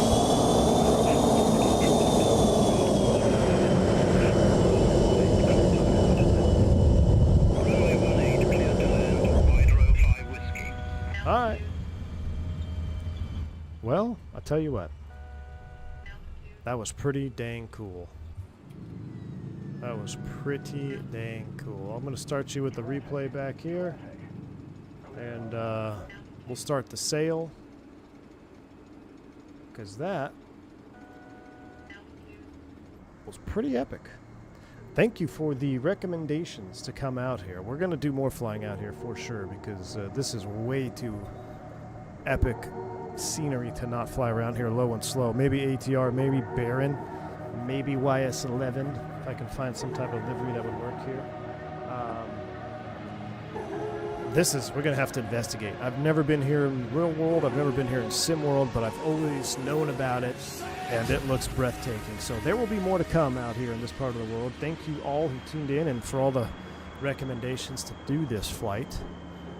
I'm going to wrap it up now. Thank you for the super chats, the bank angle checks. I am going to see. The day is still young. We may squeak out that second stream. We did hit 250 likes. I did say we would do a bonus stream at 250. So I got to figure out what we're going to fly next if we do a bonus flight. So keep your alerts on. There may be more to come this afternoon. Until the next one. Stay safe. Stay healthy. I'm V1. Land flaps 28. Sail.